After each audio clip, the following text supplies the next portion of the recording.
Hello, friends. I have to unmute. It's very important. Hi. Hello. Howdy. Happy Sunday, everyone. If it is in fact Sunday where you are. If not, then happy Monday. Happy Monday for the rest of the folks. I hope you are all doing very well indeed. Very well indeed. It is good to see you. We are here tonight. We are gathered here tonight to play this game that looks really cute. It looks super adorable. It's called Smushi Come Home. Well, let me back up.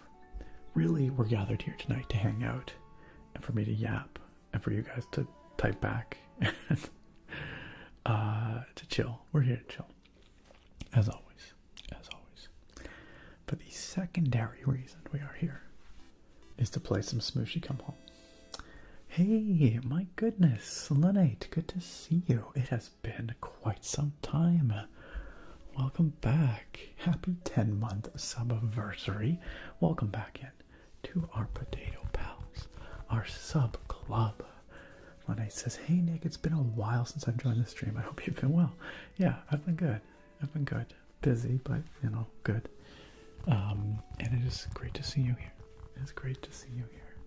Thank you so much for coming back on into the Spud Buds, for supporting this channel and this community. It is very kind. And I do hope you enjoy your subscription benefits, including the ad-free viewing, the access to all our fun potato-based emotes, and all that good stuff.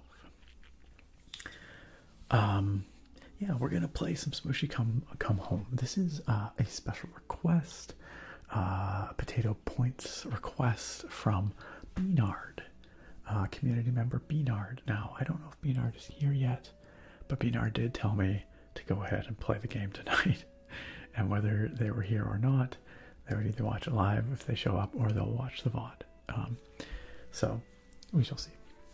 But that was how this game came about for this stream. Cello Flow, thank you for the follow. Cello Flow, welcome on in. Please make yourself at home. I've never played this game before. I think it was on my wish list. I had come across it at some point, and it looked really cute. The gist of it is, as far as I can tell, you were a mushroom, a small mushroom guy, this small mushroom guy, and you just gotta get home, I guess. I don't know. You know, for some reason you're lost. You gotta get home. I think you encounter some fun characters. I think you do some, you know, there's lots of platforming and a bit of puzzle solving along the way. Kyla, for you, thank you for the follow. Welcome to the stream. Nice to have you here. Welcome on in. Please make yourself comfy. Yeah, so we'll be playing some of this tonight. Once we get through the chat, you know how it goes. And on that note, we are, of course, streaming to both Twitch and to YouTube. So shout out to both audiences. Wonderful to see you. And of course, the VOD will also be available on both those platforms. Shout out to our VOD viewers joining us in the future. In the future. If you are watching this live, you're going to be stuck with me yapping for the next hour or something, or so, give or take, you know, until I get through all the chat. And then we usually have a beer of the stream, which I open up and we pour it out. Sounds nice and fizzy. Today I've got a tasty looking sour, a vanilla raspberry sour. And then we eventually get to the game. But if you are watching the VOD, well, lucky you. If you don't want to sit through all that, you can just skip right ahead. I recommend trying an hour in, seeing how that looks. Usually probably more like an hour and a half into the stream. But we will eventually get to some gameplay and check out Smushi Come Home. The other important piece of housekeeping, as many of you know, is to determine who is certified first in each chat here tonight. So, first Twitch chat, I think I know the answer. Unfortunately, Smushi Come Home is one of those games where when I Alt-Tab away, it stops making music. The sound stops, and actually the video freezes as well, which is too bad because that music is really nice. I dig it. Certified first over on Twitch is Dylan BBK. Dylan, congratulations. That was an easy peasy certified first. You were there literally the minute I posted the stream announcement over on Discord. So congratulations, Dylan, for being on the ball. Certified second goes to Gorog tonight. Gorog, congratulations on certified second. And our Tractive coming in certified third. Congrats to our first 3 chatters on Twitch. Well deserved. Over on YouTube, we've got Yakanono coming in certified first. Congrats, Yakanono. We've got Fire Golza coming in certified second. Welcome on in, Fire Golza. And certified third goes to Mars the Martian tonight. Beep boop, hello, Mars the Martian. Congratulations on certified third. Congratulations to all our first 3 chatters on both YouTube and Twitch. Pardon me. And now that the ritual has been observed, the crisis has been averted. Whatever crisis would occur if we didn't do that, I don't actually know what that crisis would be, but we don't want to find out. We don't want to find out. And we can see who else is here with us. For what it's worth, I'm starting a little early here tonight. You might have noticed it's a little earlier than my normal start time these days. I've said it before. I am trying to slowly inch forward towards 8 p.m. Pacific start time. One of these days we'll hit it, I swear. But tonight was not the night. But it's a little earlier than it has been the last few days. For anybody wondering, the camera mount, which last week caused me lots of trouble by breaking just ahead of the stream, it seems to be holding up well. I've taken to removing the camera from the mount when it's not in use. Previously, I just left it there 24/7, but I don't trust it to not break now, so I had to repair it with a bit of glue. It's pretty hacky. So anyway, but it does seem to be holding, and it did not cause me any trouble tonight. So if you suddenly just fall and you just see my desk, you know why. It finally gave out, but so far so good.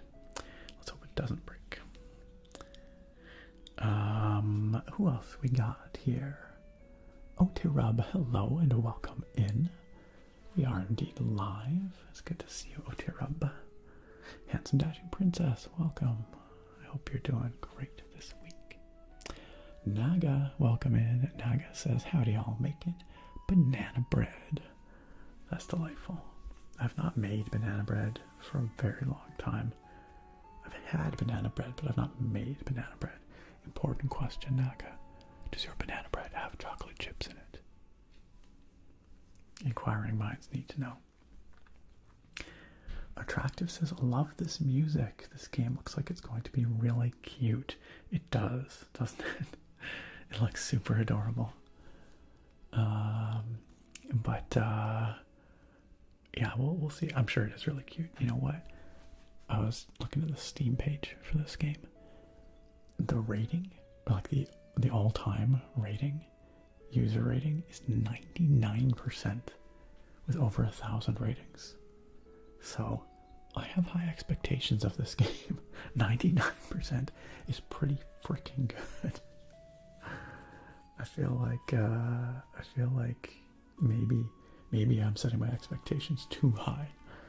I don't think it's not like a super deep game. I think it's a pleasant game, a cozy game, which is is exactly what we want here. Deep games I struggle with on stream because I have to like pay attention to them and think about them. Like trying to play Civ 7 when I'm like learning all the mechanics of a new Civ or something on stream. Very challenging. Those of you who have streamed before know exactly what I mean when I say playing games on stream is very different than playing games on your own. It's like you are immediately 50% stupider as soon as you're playing a game in front of people. And of course you're distracted by all kinds of other stuff, you know, following chat and making sure everything's running smoothly and all that. So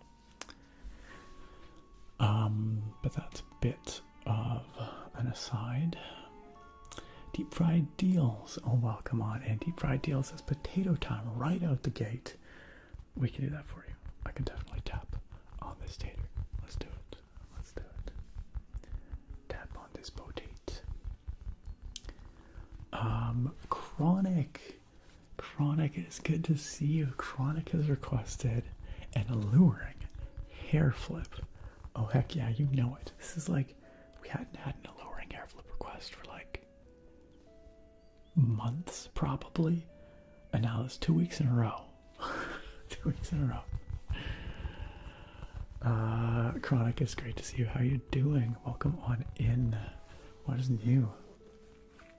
Bruce, wonderful to see you as well, Bruce. I hope you are well. I hope you're doing great. Potato of Injustice. Hello, hello. Otarab says it is Sunday for 9 more minutes here. Now it's probably not anymore. It was not Sunday for 3 minutes now.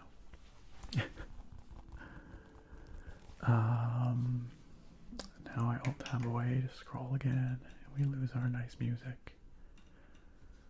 And I'm gonna have to do it again in a little bit, but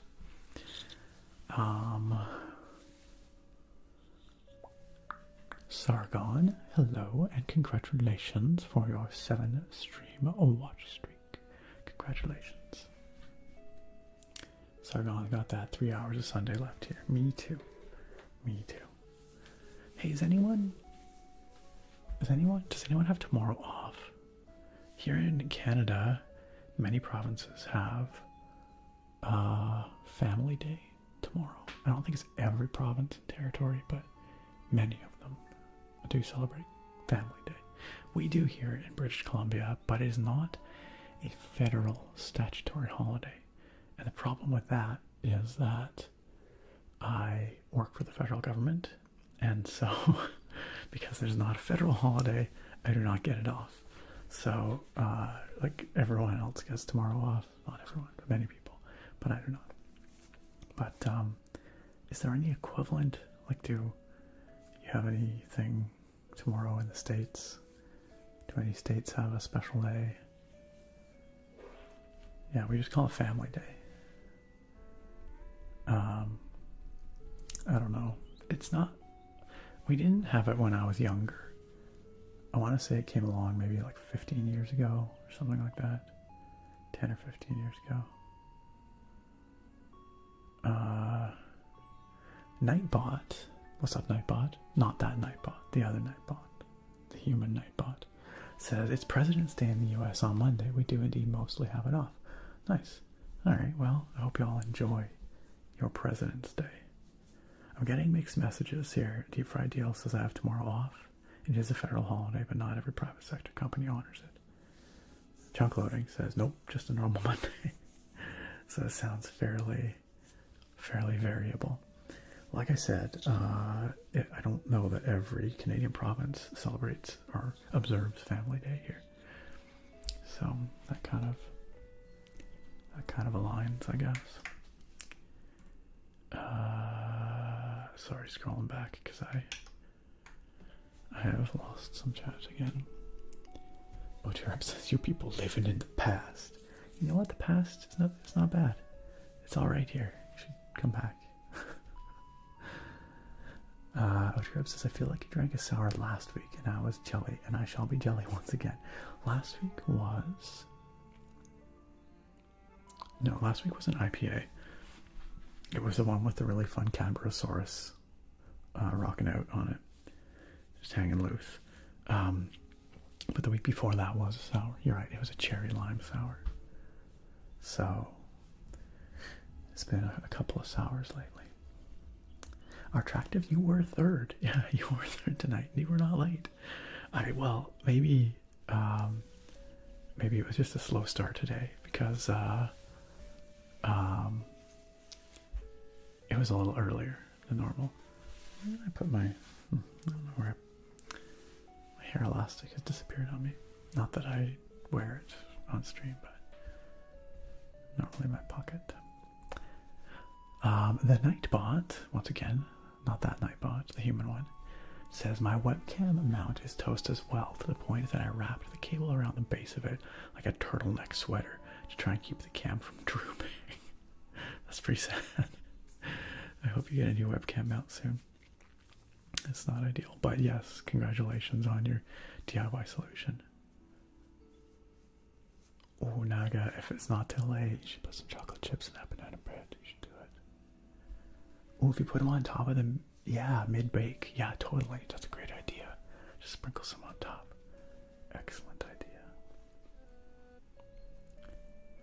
No, not the Civ 7, 6, 7, Sargon. No, stop.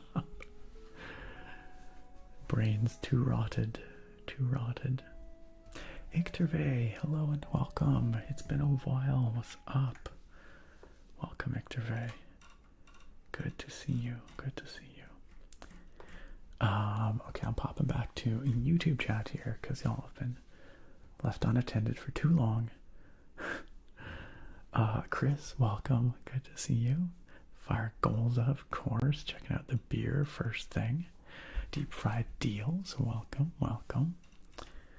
And welcome. Chunk Loading says super glue, duct tape, baling wire. One needs nothing else to fix pretty much anything.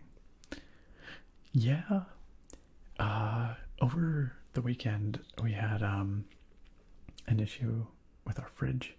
The fridge we have here actually came with the house. It's an older fridge. Not like old, probably like 20 years old or something like that. 15, I guess. Something like that. Yeah, maybe 15 years old. And it's fine. It works for the most part. But the plastic inside is starting to get brittle. And things are starting to break. And like the drawer that has like, supposed to be for like meat and cheese and stuff. That one has broken quite a bit and barely moves anymore.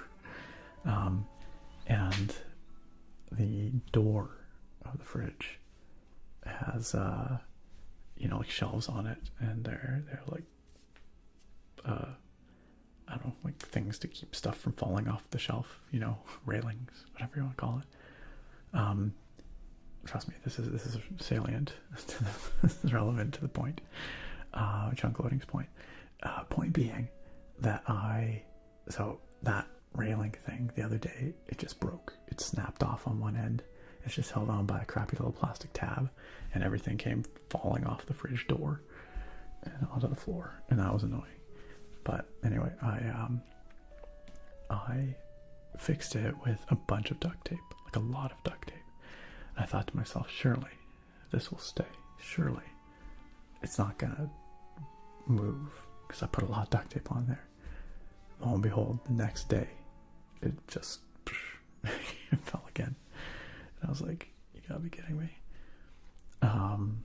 So I'm debating whether it's worth even trying to like super glue that plastic tab back on and then duct tape it again, or if I have to come up with some other solution. The real answer is at some point here we're gonna have to get a new fridge, probably, because this one is just slowly dying. But I feel like it's been a while since we had fridge talk on this stream. Does anyone remember the great fridge saga back at our other place?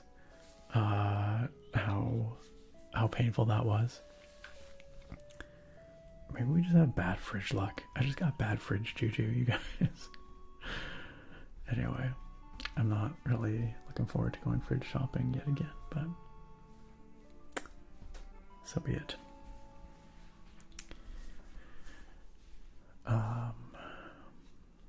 Sargon, were you not here for the fridge saga?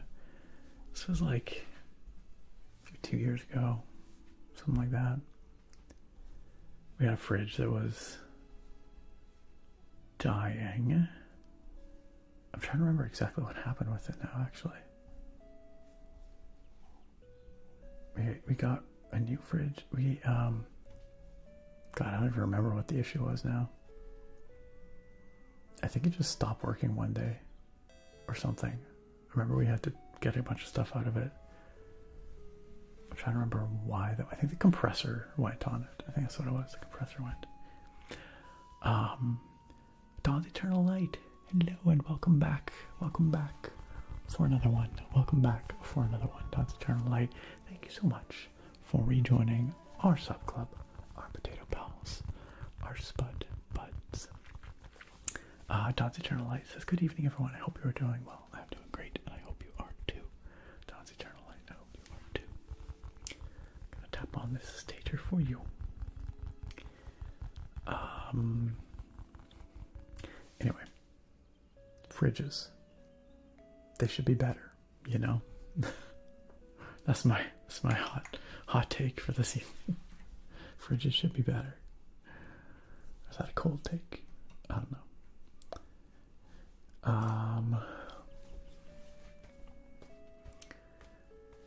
Right, then we got to talk about President's Day. Gorok says, I don't think it's even been that long for Family Day in BC. Really? 5 years? It's only been 5 years? Maybe. What even is time? I don't know. I'm curious now. I don't actually know where I'd even look that up. Yeah, you're right. Maybe 15 years is generous. I feel like 5 years is short. Split the difference. Maybe it's been like close to a decade now. Remember, there was like several years in there where COVID happened and those years just disappeared. So I feel like I often underestimate how long it's been. I scare easily. Welcome back on in for month number 19. Month number 19. Thank you for your kind resubscription, your kind rejoining of our spud buds, our potato pals. I appreciate it. Welcome back on. Please do continue to enjoy your subscription benefits. Back on YouTube, Yakinono says,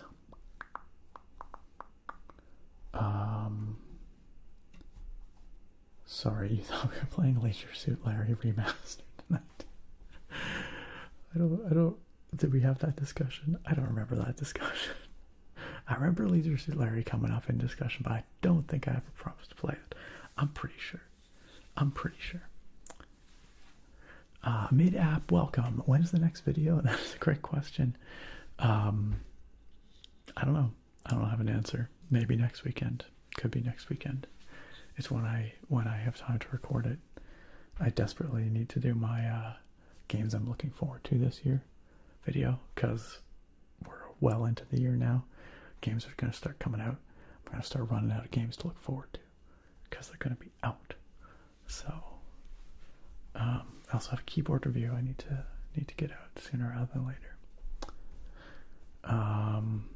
But yeah, I cannot promise a specific date mid-app. Hopefully next weekend. I'll see what I can do. Chunk Loading says, send me a random question about Stream Elements. Is that quote command a built-in feature or plugin or custom code? That is a good question. The one where people can record quotes or like summon quotes. It's a Nightbot function, I think. I think that's the Nightbot function. I actually don't remember. I completely forget it. It has been a long time since I set that up. Does anyone remember? Does anyone know? I think it might be a Nightbot function. Deep Fried DL says, I have tomorrow off. It's a federal holiday. Oh yeah, not every private sector company honors it. Ant says for some reason I thought it was just Ontario that had Family Day. No, I think there's a few provinces that do. Pretty sure. Yeah, fair enough, junk loading. I get you. I get you. When you are self-employed, it's kind of whatever. Lenite says, unfortunately, it's not a universal day off. I have school tomorrow. Fair enough. Nightbot says, I start training for my new position this week and start on Tuesday instead of Monday. May I ask what kind of new position you are training for, Clay? If you don't want to say, that's fine. You don't have to, but I'm just curious.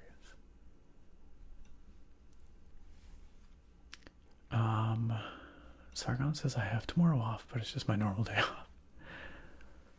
If I recall, it is the birthday of our first president, George Washington.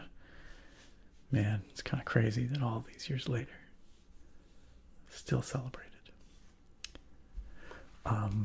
Twitch Yakinono, welcome, aka Logo Tone.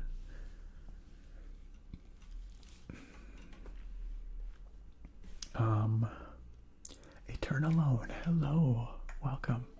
Sorry it took me a few minutes to get to you in the chat there. Turn Alone, how are you doing? Welcome on in.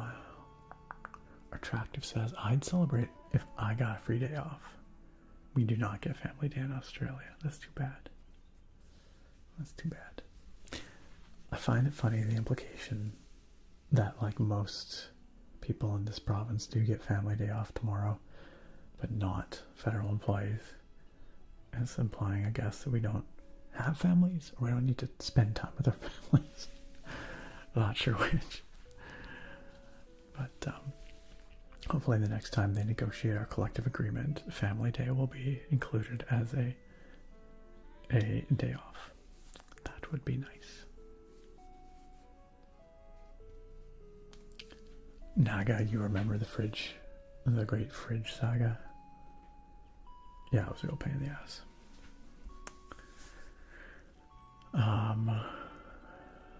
And the Nightbot says, I grew up as a duct-taped fiend. Duct tape.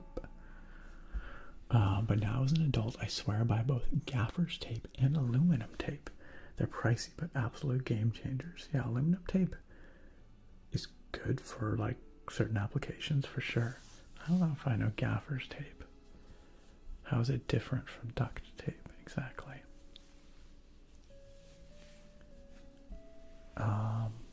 Attractive says, I hate when big things break. One of the many annoying things of being an adult. Right? It's like, I put all this money into this thing.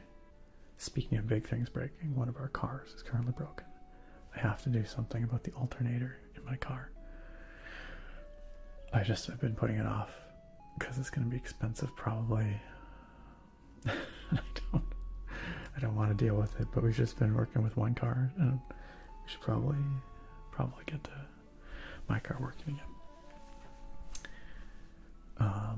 Yeah, it's annoying when big things break. It's like, I spent a lot of money. This thing's supposed to work. Why aren't you working? Why are you breaking? Why do I have to spend a bunch more money? It's like, you're just stuck with it. You just gotta do it. Because you need the thing. You can't live without a fridge, you know? Or whatever. I mean, if it's under warranty, that's one thing, but, you know. The Nightbot says, I think Forza Horizon 6 is my most anticipated game of this year so far, off the top of my head. Yes, the trailer is super hype. I'm very excited for Forza Horizon 6. It's definitely going to be on my top 10. Probably in my top 5, I'm thinking. Also, that new Fable game was looking pretty good. So, they will be on my list for sure. What else is going to be on my list?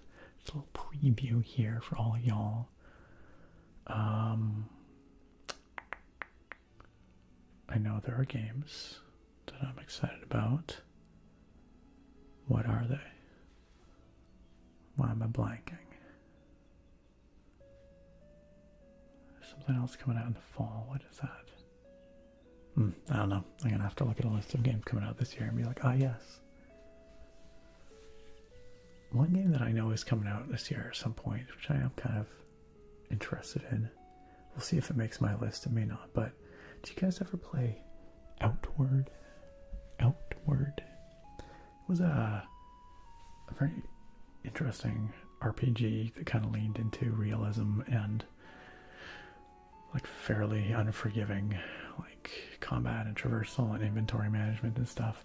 It's not for everyone, but it was very much about like having to go and prepare to go out on an expedition, you know, and being kind of a fairly weak nobody and building yourself up from there. It had good co-op. My brother and I played a bit. Came out, I don't know, maybe I don't know, a bunch of years ago, like 6, 7 years ago, maybe 8. Maybe not quite that long. I don't remember. Anyway, I played a chunk of that and enjoyed it. Anyway, Outward 2 is coming out this year, and it looks pretty cool. So that might end up on my list. What about the rest of y'all? Any games you're looking really forward to? Mizo, welcome. Great to see you, Mizo. Welcome on in. How are you doing? Glad you could join us. What's new with you? You turn alone, you're doing great. Excellent, excellent. I'm glad to hear it. Nightbot says, yeah, I'm starting training to be a machinist. I'll be working on components for building nuclear submarines. What? What? Does that require some crazy, like, security clearance or something? I feel like being anywhere in the supply line for, like, military stuff must require some pretty strict clearance. Sargon says we have a brand of duct tape here called duct tape. Yeah, I think yeah, we have that here too. I've bought it before. Yo, what's up, Japes? Good to see you. Welcome on in. Right, attractive. Everything breaks at once, or like at the worst possible time, like a super inconvenient time. Typical. Bruce says gaff tape has like a cloth fabric and it comes off cleanly. Duct tape is kind of glossy and leaves that gunk everywhere. Yes, definitely does leave gunk. We use gaff tape on set and I use it in the recording studio constantly. That does sound useful. Is it like as strong? It's like, does it hold as well as duct tape? Nightbot says Dispatch was my most anticipated game of last year. I'm so glad it blew up the way it did. Yeah, it really did take off, didn't it? I could tell it was going to be something special as soon as it was announced. I did enjoy that trailer, that announcement trailer. I don't know if it's my kind of game, so I probably won't end up playing it, but I'm glad that it did as well as it did. Sargon says, no new games I'm keeping track of, but we got a new update for No Man's Sky on Wednesday. Yes, I saw that. We can haul garbage to an incinerator and burn it for resources. Yay! Garbage hauling.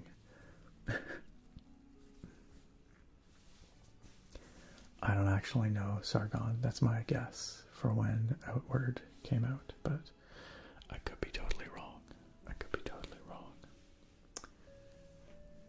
Yakanono says, I bought my fridge in 2022. It's an LG on sale from Home Depot. One of the shelves cracked when the constructors were working here, so we're not sure how. That sucks. Hi Jack, welcome. Hi Jack says, isn't Forza Horizon 6 going to be set in Japan? Yes. The setting looks gorgeous. The cars look gorgeous. It sounds like they're going back to like a slightly more grounded approach. Maybe grounded is the wrong word, but it sounds like progression is going to be a little more meaningful. One of the things that I have to criticize about Forza Horizon 5 and 4 to a slightly lesser extent was that they both felt, they just, like, it was a fire hose of cars getting blasted at you at all times, and progression was very all over the place. The game just wanted to give you stuff constantly. It wanted you to be having as much fun at all times as possible, which is commendable, and I did enjoy collecting a bunch of cars, but it made each car feel not super meaningful because you just got like 5 cars every time you played or something. You never really had time to like really customize a car, like come to know a car and like develop a relationship with a car, you know, which maybe sounds weird. And I know it's not really that kind of game. It's more of like a car playground than like a car fetish simulator, but I kind of want something in between, you know. I want something where the cars feel meaningful and getting a new car feels meaningful, but you also, over the course of your game, do collect a lot of awesome cars. I'm hoping that's kind of what they're dialing in for Forza Horizon 6, rather than just, yeah, the fire hose of cars just blasting you at all times. So, we'll see. But anyway, the point is that they indicated that progression is going to be a little more meaningful and a little more deliberate, I guess. So we'll see exactly how that manifests. Holoclips, you've not missed the beer pour yet. Mizo says, excited for Tomodachi Life, Game of the Year candidate. I have heard of this series. I know nothing about it. Nothing about it, I must admit. Oh, is that Windless Game or Attractive? Is that the one where you play like the crazy bird? I saw a trailer for that. That does look pretty wild. It does look pretty wild. Attractive says, I'm super excited for Fable and Resident Evil Requiem. Good choices, good choices. The Res Evil games are not really my deal, but I can see, as a fan of the series, being excited for it for sure. Nightbot talking about the background checks and stuff required for working in like military supply chain. It does. I had to go through a 5-month-long background check plus an interview with the Department of Defense. Wow, that is pretty serious. Wow, that's crazy. Sounds kind of intimidating.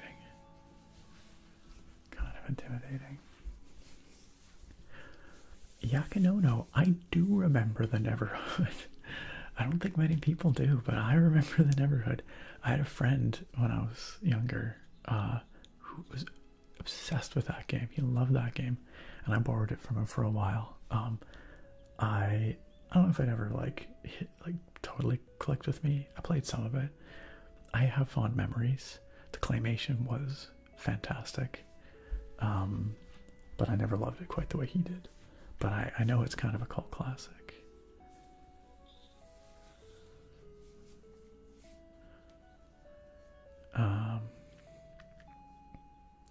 It's true though, huh, Jack?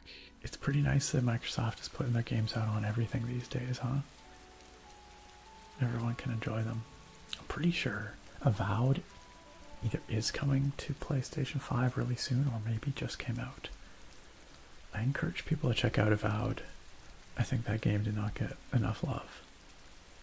It's not like an earth-shattering game, but if you're looking for kind of an action-oriented but sort of old-school feeling RPG with some good exploration and some fun combat, it is that.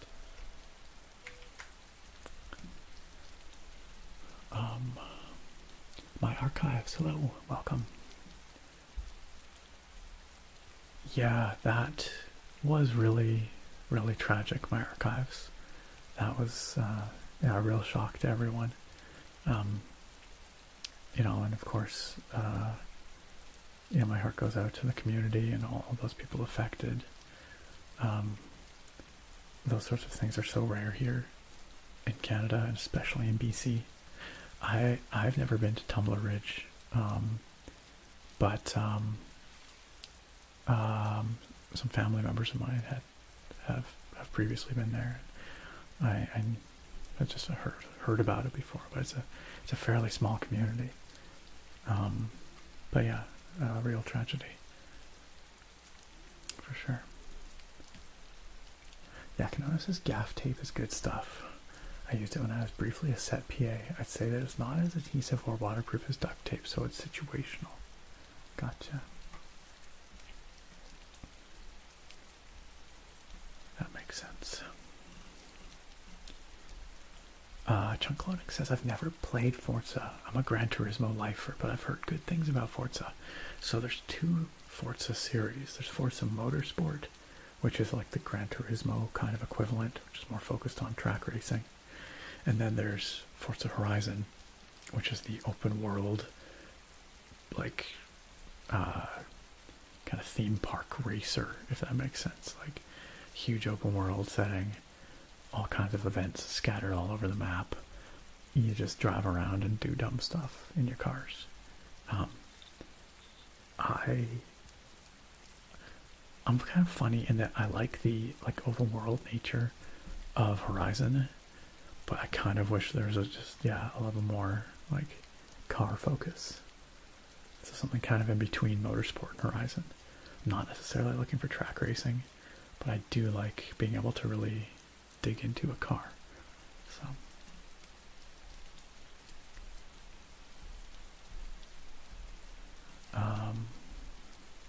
Yakanona says, I remember it being a great experience, but I can't say I remember the specifics of it. Which is that? Sorry.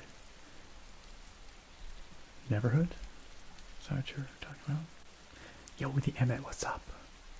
And the Emmett asks me now, when's the next keyboard unboxing going to be? So I've recorded a keyboard unboxing with the keyboard that's currently on my desk. And I have to get that review finished, and that'll be out on the channel, hopefully in the next couple of weeks. That's my goal. Maybe 2 weeks from now. Wait, what was that all about? What was that all about? Dawn's Eternal Light. Oh my goodness, Dawn's Eternal Light out there. With the downpour, for starters. So we've got some nice rainy vibes. But then with the 5 gift subbies, that's huge. Thank you, Dawn's Eternal Light. That is well deserving of some potato taps. Dawn's Eternal Light with the gifts to Ghosted Yeti, to Skywarp 184, to Blasian Titan Nation, to iFatal 45, and to Rob Da Bomb. Rob Da Bomb. All 5 of you have just been very generously gifted subs by Dawn's Eternal Light. Dawn's Eternal Light, thank you so much for that very, very kind sub bomb. It supports this channel and this community, and it brings people into the fold, which is super meaningful. It welcomes folks in so kindly. So that is really, really kind and very generous. All 5 of those folks just gifted subs. Please do enjoy your subscription benefits. I do hope you enjoy your ad-free viewing for the next month, as well as your potato-based emotes gifted to you so kindly by Dawn's Eternal Light. That's really meaningful. Thank you, Dawn's Eternal Light, and I do hope that all those folks enjoy being potato pals. Potato pals. I'm sure they shall. That's very, very kind.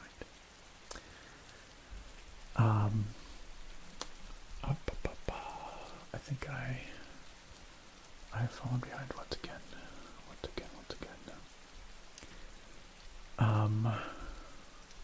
Oh yeah, Emmett, I hope that answers your question about next keyboard unboxing. Hopefully soonish. Yes, I've been to some very small towns in northern Canada before in my archives. Not Tumblr Ridge, but other smaller northern towns for sure. Hijack says, I enjoy Horizon a lot more than the main Forza series. Also enjoyed the Crew 2 a good bit. I never did play the Crew games, but I always thought they looked pretty fun. Aren't they unplayable now? Didn't Ubisoft kill the servers? Or can you still play them? Chunk Loading says, okay, cool. One of the best racing games I ever played was Tokyo Extreme Racer Zero on the original PlayStation. I've never played it, but I know it's another one of those kind of cult classics. I've certainly heard of it. Phase Beast, welcome on in. Phase Beast, how you doing? Phase Beast says, hey, ASMR super relaxed Chad God BBL Wizard Nerd. It's crazy because it's raining here in my hometown. Cozy vibes. Now it's raining outside for you and inside here. Double the rain. I hope you enjoy the cozy rainy vibes. Jack says I'm 21, so I started in the PS3 and PSP era. That is fair. That is fair. If I had a PlayStation, I would have started in that era, but I did not have a PlayStation.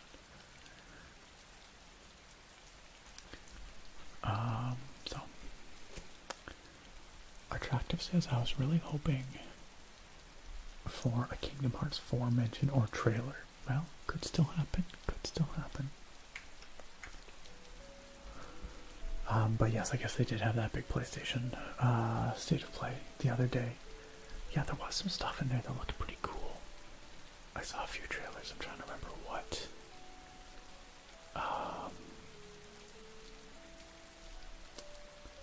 There's a couple that look neat. There's the next game from Black Myth Wukong Studio, Game Science. They had kind of a tone piece trailer. The graphics were unbelievable, but it wasn't actually gameplay. There was another one too that I watched. What was that? Ooh, a new trailer for, and this is definitely going to be on my top 10 list, Star Wars Galactic Racer. I'm really excited for Star Wars Galactic Racer, y'all. It looks great. Bring me back my pod racing. Zutari has requested some keyboard sounds. And actually the keyboard command, Zutari, is currently incorrect. I don't have the Yogo 75 Pro on my desk right now. Instead, I have the Ace 68 Turbo here. From, oh shoot, it's M-Chose. The M-Chose Ace 68 Turbo. Which is also a fairly nice sounding keyboard. This is the one that you will be getting a review of in the next couple of weeks. But if you really want, I can go get the Yogo Attack 75 Pro. It's down in my backpack because I took it to work. Naga says, I hate Nintendo as a business with a passion, but I know full well I'm going to fold and get a Switch 2 and Tomodachi Life 2. So what is Tomodachi Life? What do you do in it? Oh hey, we have an alluring hair flip that I have to make good on. I'll do that in just a second. Attractive says Giga Chad chicken like God of War, but a chicken meets Black Myth Wukong. Yes, pretty much. That's kind of what it looked like. Yeah, that was quite something. Direful Pod asks if I consider doing a Cairn ASMR playthrough. I have thought about it.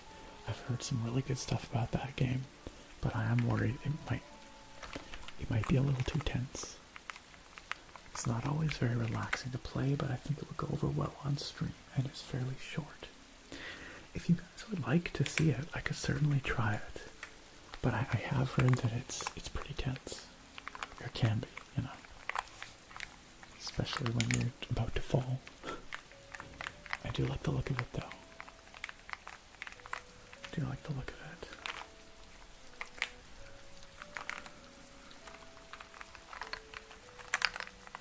My archive says you should play classic games here sometime. I know you already did Thief, which was awesome. I do have a few, well I guess it depends on what you consider a classic game. I would consider Morrowind a pretty classic game these days, and we do play Morrowind on stream here sometimes. I have an old RPG, old PC RPG called Dungeon Siege that I enjoy, which we play occasionally, and I think I'll probably play next week on stream. I feel like it's time to go back to it. But I'm always up for classic games. I find old games to be relaxing. The nostalgia vibes are just good, you know.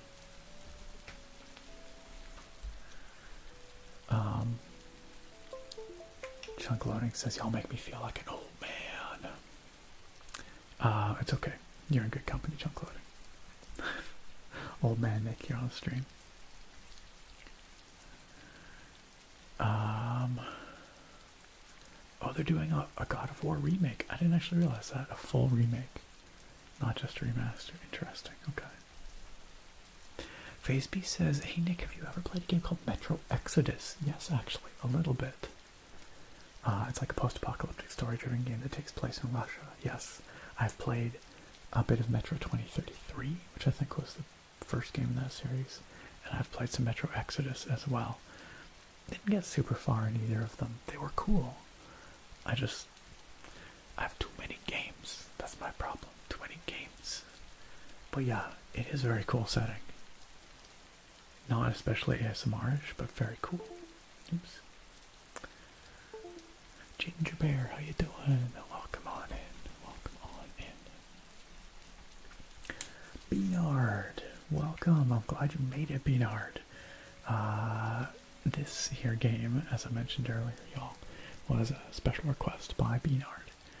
Beanard says, how was your week? It was good. Yeah, it was good. What did I do? Oh, I got some fun things that I want to show you guys. They could be the contents of a future stream or future video. If y'all wanted them to be, you can let me know. But I'll show them to you in a second. Beanard says I'm going to be lurking for this at first bit of the stream while I get some stuff set up at work. I'll be back though when the gaming starts for sure. Excited to see some Smushi. Good. I'm glad you can be here, Beanard. We'll be another 15-20 minutes probably at least before we get to the game. So Adam Rocks has requested a pet Eevee or Sleepy Pikachu request. Yeah, those guys definitely deserve some pets. What would you prefer, Eevee or Sleepy Pikachu? It's your choice. Oh, I'm glad you like the color, Zutari.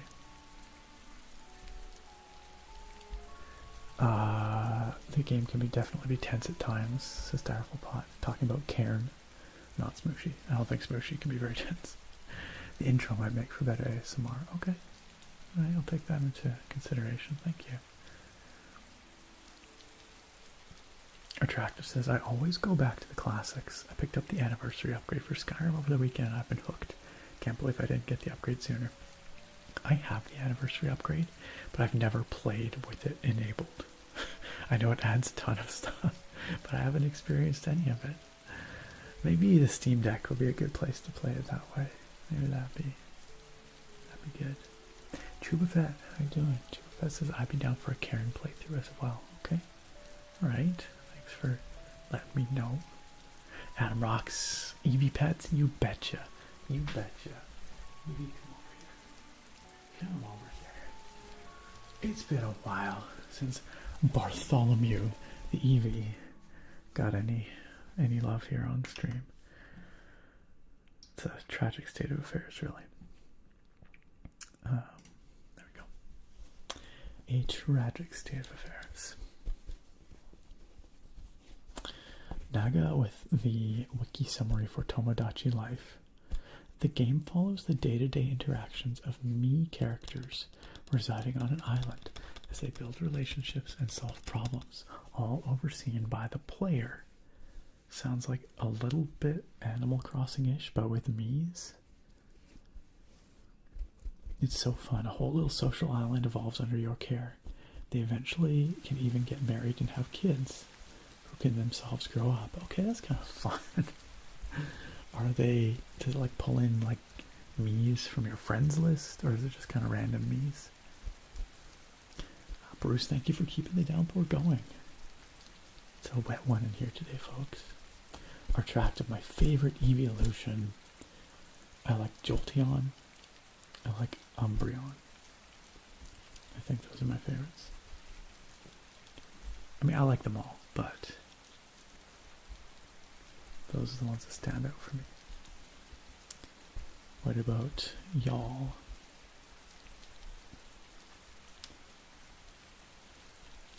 Attractive says, surprised that I've not actually played the anniversary edition. There's so much new stuff as console players, game changing since we don't have many mods. Yeah, fair enough. I guess maybe that's why I never really saw it as something I had to experience, because I I do have just like infinite mods on the PC version, so but I like I said, I do have it.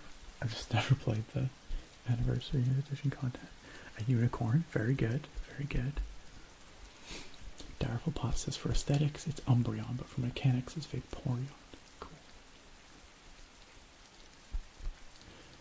Naka says you can do your own custom Miis and you can import existing ones. It's such a quirky game that has its flaws for sure, but I played the crap out of it. Yeah, I can see the appeal for sure. Yes, shiny Umbreon, Espeon, they are very cool. Very cool. That whole generational thing is kind of crazy, Naga. They never die, so you can have like great-great-great-great-great-grandparents living with their grandkids. It's kind of fun.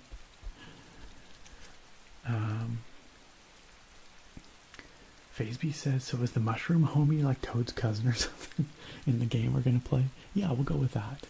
We'll go with that. Absolutely. We're in the mushroom kingdom. Phaseby also says, I heard when you get deeper into this game, Smushi, that you'll have to use rifles, get deep in a firefight war combat with rival mushroom gangsters. I actually really hope that's true. That'd be incredible. Hey Trobe, what's up? Trobe, what's my favorite games to play on Steam Deck? There's lots of games that play really well on Steam Deck. I'll tell you right now, I am playing Diablo 2 Resurrected because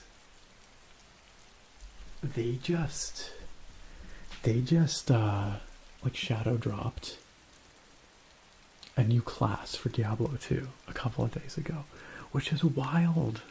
That is insane. Diablo 2's last expansion was 25 years ago. So, pretty freaking hype that they put out a new class for that game, the Warlock. So, I've been playing Diablo 2 Resurrected on my Steam Deck. Another game that I've really been enjoying is games, but currently just one, the Dragon Quest HD 2D remasters. I'm still playing through Dragon Quest 3 HD 2D, and those games play fantastic on the Steam Deck, and they're really well done. So those are a couple that I've been enjoying lately. Drummer Brit, welcome on in, Drummer Brit. It's great to see you. How you doing? Thank you for the 16-month resub, Drummer Brit. I appreciate it so much. Thank you for your tireless, generous, kind support of this channel and community. Welcome back for another one on Twitch. I do hope you enjoy your subscription benefits. Drummer Brit says, happy Sunday, everybody. I know I'm late to the party, but loving that office, Nick. Such a cool wall. Thank you. It's still not quite done one of these days. I gotta have another couple rows of keyboards up there, so it'll go all the way up. And I need to put some lights down in my squares here, my cubes. And then I have to put new stuff or different stuff in those cubes. It's just kind of temporary right now, but one day I'll finish it. Necro Craze says your hair is very shiny and majestic. Thank you, Necro Craze. And that reminds me, I have to do a alluring hair flip channel points request. Let's do it. Gosh, I'm terrible. I don't even have my channel points queue open here. We did the potato tapping for deep fried deals. We did the keyboard sounds for Zutari. We did the Eevee petting for Adam Rocks. Now for Chronic, it's hair flipping time. All right, you guys ready to flip out? Let's go. Nicoma, hey, you showed up just in time for the alluring hair flip. All right, here we go. Let's do it. All together now.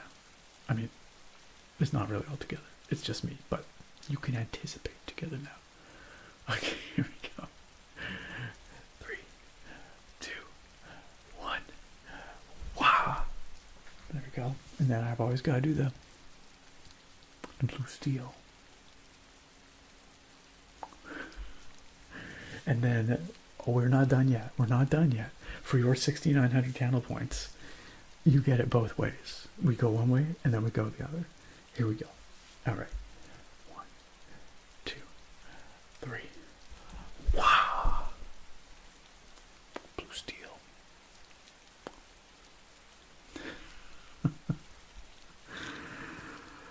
There we go. Chronic, thank you for your patience on the alluring hair flip. I do appreciate you waiting on that. Hopefully it was worth the wait. Hopefully it was worth the wait. Attractive says that the camera mount broke, wasn't it, Nick? I just whipped my hair around. I caught it. I lassoed the camera mount and just ripped it right off. Yeah, that's what I did. That's it. You got me. Got me. Nicoma says I joined at the right time. Livy, I hope you can do hair flips one day. I hope your dreams aren't forever dreams. It can be realities one day. Adam Rock says I'm usually a VOD watcher since I'm on the East Coast. It is cool to get some channel points live. You get to use some channel points live. Well, Adam Rocks, I'm glad that you got to use those channel points. That you get to be here live. Get to see it all happening in real time. All these people in the chat that you see in all the VODs, they're real people. Isn't that amazing?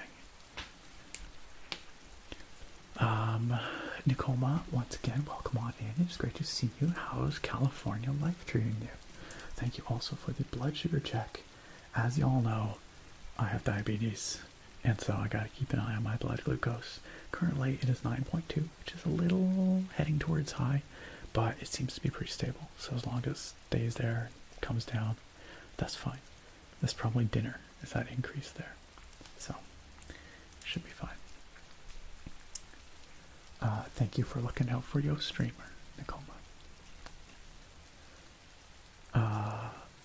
My archive says hair flip scored 8.5 out of 10. Okay, I'll take that. That's pretty solid. Not my finest work, but not bad. Not bad. Hair lasso, now break your camera. Chunk loading. Have you been a bot all this time? All this time. Over on YouTube. I saw Bivy Biv say shout out to you, Nick. You're the best ASM artist to this day, bro. Bivy Biv, thank you. That's very kind. I'm glad you enjoy what I do here.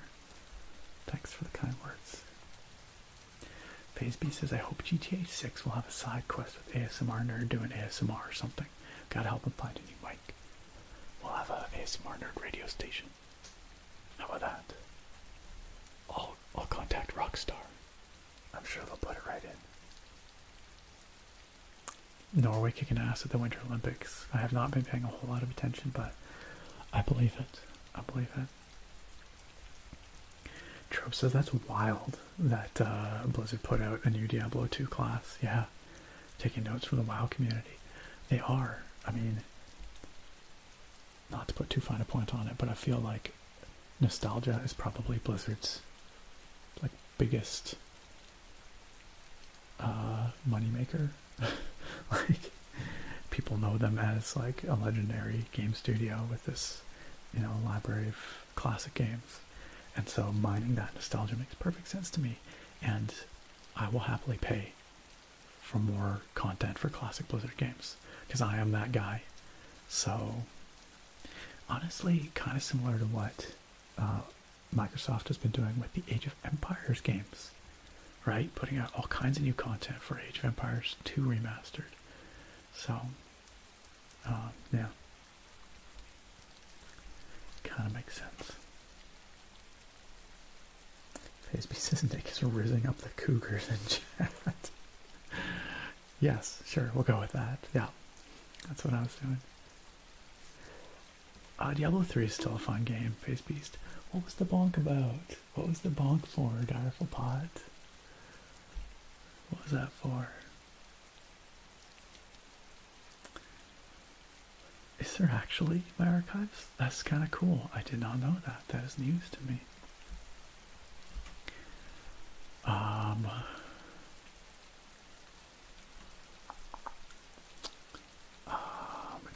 says some of those keyboards have serious memories. Yeah, there's some classic ones there. Do you have the Pokemon sticker mod one somewhere? I do. It's not here. I think it's in a box. I do still have it. If I knew where it was, I'd pull it out, but actually I don't know specifically where it is right now. I'll try and find it for next stream. That was a fun keyboard vid. Fun fact, I mean, like, it's not that fun, you probably don't care, but I recorded that video. We had a couple people staying over, actually, with us, some friends, and I had to be like, okay, so just so you know, this is kind of weird, but I record videos, like, they didn't necessarily know about my channel. So I was like, okay, I record these videos, it's ASMR, it's for relaxation.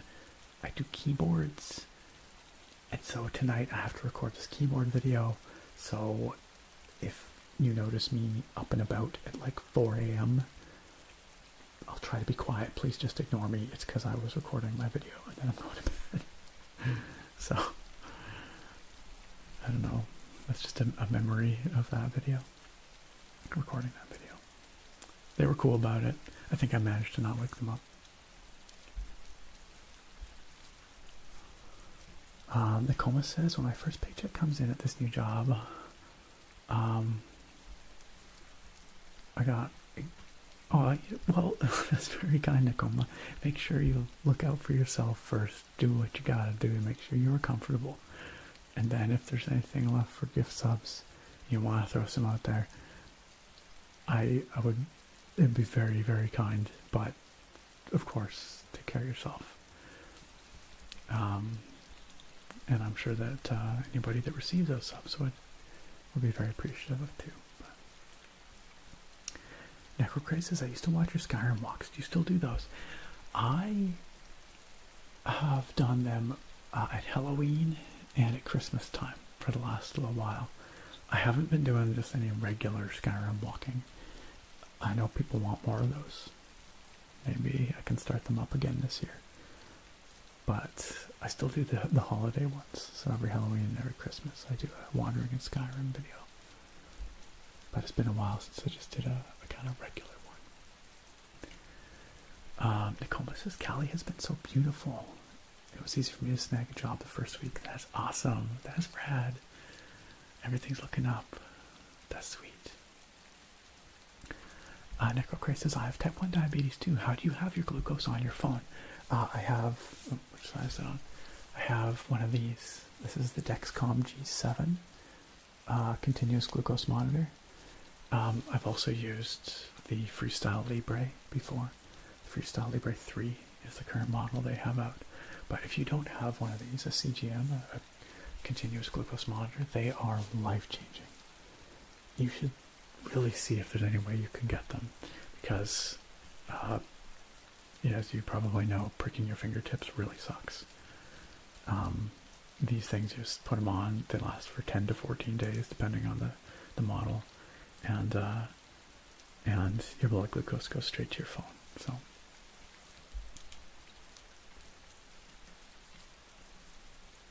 Creator, welcome. It's so good to see you.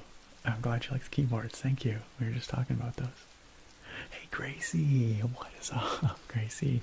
Gracie out there clipping the blue steel. Gracie says, too good not to clip.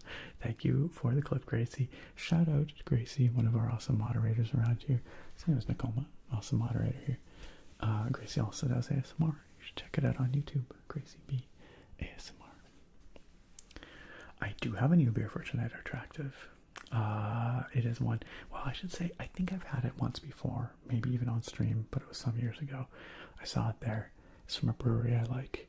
It sounds delicious, so we're gonna have it here tonight. We'll go get it in just a moment, but first, I'm going to show you the thing that I mentioned that you told me not to forget about. Your peak cells. I hope I can help you get some rest. I hope I can help you sleep. FazeB says some folks still have no idea that ASMR is a thing, but I'm glad my family now listens to different types of ASMR, like ambient music, nature sounds, or no talking, typing, and writing. That's great that they found that it could help them too. That's awesome. Trope says Blizzard hasn't made a good game in 10 years since Overwatch. I might be inclined to agree. I think Diablo 4 could end up in a good place, but the last time I played it, it was not there yet. Overwatch, though, certified banger. Hey, did you guys hear they shut down Overwatch 2? They just changed it back to Overwatch. It's now called Overwatch again, which is hilarious. And apparently that game is in a better place than it's been in a long time. It keeps calling to me, and I'm like, oh, I can't afford the time to go back into Overwatch. But I really want to. They have a cat now with a jetpack. It's literally called Jetpack Cat. And it's amazing. I want to play Jetpack Cat. I probably am going to go back into Overwatch. I've not played for years. For years. And Jetpack Cat's going to get me to get back into that game.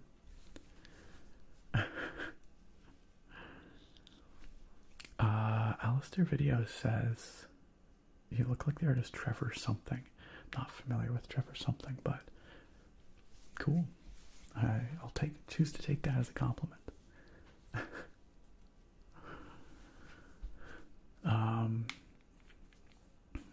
Bruce says picking your fingertips and trying to play guitar would suck. Yes, I remember years ago there was an ad with BB King, famous blues guitar player BB King, who I guess had type 2 diabetes or something, and like advertising their finger prick system, because this was before glucose monitors, and basically trying to be like, hey, I can use these finger pricking things and still play my guitar,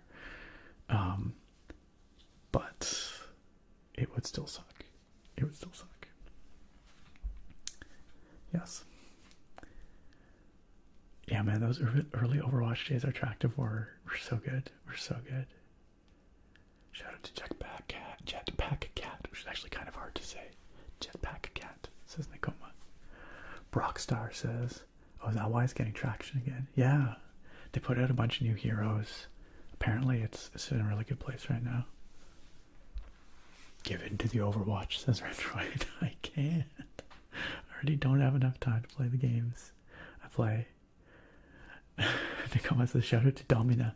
Yeah, okay, so those are the reasons why the game is having a resurgence. Jetpack Cat and Domina, who's basically like definitely got Dommy Mommy vibes. So yeah, maybe I need to play Overwatch again. Creator, you want some keyboard sounds? You betcha, you betcha. Necrocraze says, yeah, I don't have one of those. I just pricked my fingers and it doesn't look pretty. Oh, thank you. I'm glad you're enjoying the ASMR vibes. I really hope you can get a glucose monitor, one of those CGMs. Like here in Canada, they're covered under our insurance, like our Medicare, like our public health program. I don't know in other countries. I think if you have to buy them over the counter, they can be pretty expensive. But hopefully you can find some kind of coverage, some way to get them, because they're life-changing. They're really, really an incredible quality of life upgrade. Our tractor says, oh man, I already have so many other things to do with my time, but I too would love to get back into it. I was really good at Farah. Me too. Farah's my main, my girl. I love Farah. My favorite character in that game. I have so many Farah skins. I just like rocket launchers. Rocket launchers and jetpacks. That's all it takes to make me happy. Oh, I would love to check out your Nana Bread, Naga. And that wasn't a euphemism. I just genuinely want to see her banana bread. If you post it in the Discord, I'll check it out after the stream. Yeah, it sounds like it's working. Apparently Overwatch had, I think maybe its highest peak concurrence on Steam ever, just the other day. I think I read that. Thursday night Overwatch night. Don't tempt me, Frodo. Back when I very first started streaming, I did occasionally hop on and do some ASMR Overwatch. Just, not that it's super relaxing, but I just you know. Just played it, chatted, quiet. Nicoma says, I'd be down for a non-ASMR stream to watch you rage. What if I also kept it chill, though? What if I kept it chill? Show that rep. Show that rep. Justice reigns from... That's right. It's a nice sounding keyboard, isn't it, Bruce?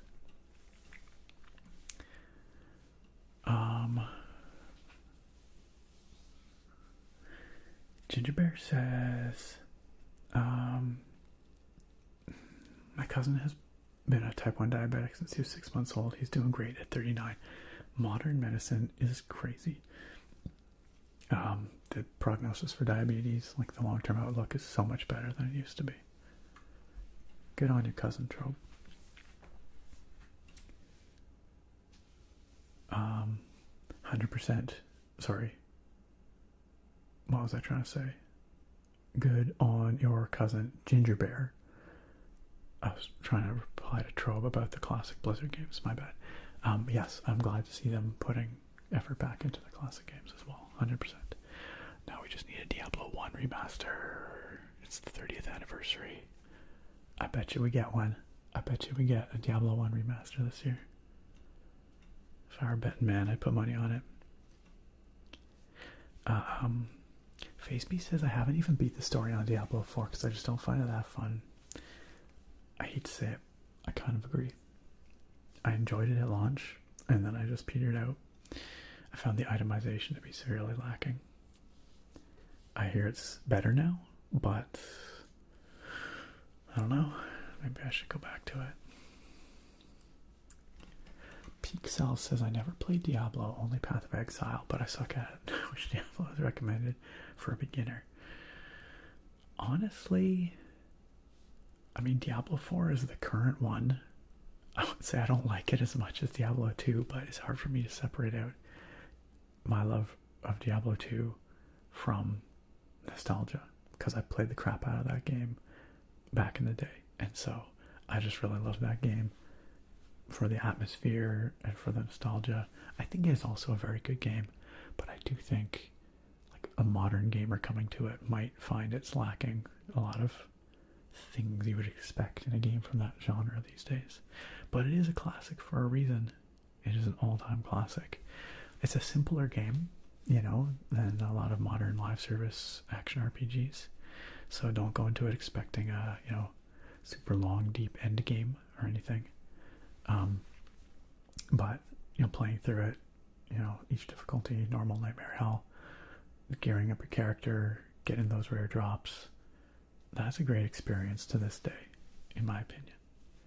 So, hard to say, but I would say 2 or 4 is where it's at. And if you get 2, of course, get Diablo 2 remastered, or resurrected, pardon me, which is the remaster of it. Faceby says, them spicy skins will get you back there in Overwatch or Genshin. Well, I still play Genshin. And, you know, Domina maybe will get me back into Overwatch. I don't know. Who can say? Trope says, verified admitting that they scammed everyone into buying Overwatch 2 when it's the same game as 1. I mean, the game has evolved a lot since then. It's definitely not the same game as 1 at this point. But I think for brand recognition, they just decided, I guess, just calling it Overwatch makes sense. That being said, it's unarguable that they did kind of sell Overwatch 2 on a promise that they never made good on, which was all that PvE stuff, right? So, I don't know. Yo, Trick Sheep, let's stop. Welcome on in. I'm doing good, thanks. Hope you are too. We chillin'. We big chillin'. Gosh, it's later than I thought. We're over an hour and a half into the stream. Yakanono says, I'm frustrated with Abbott and their Libre 3 or 3 Plus.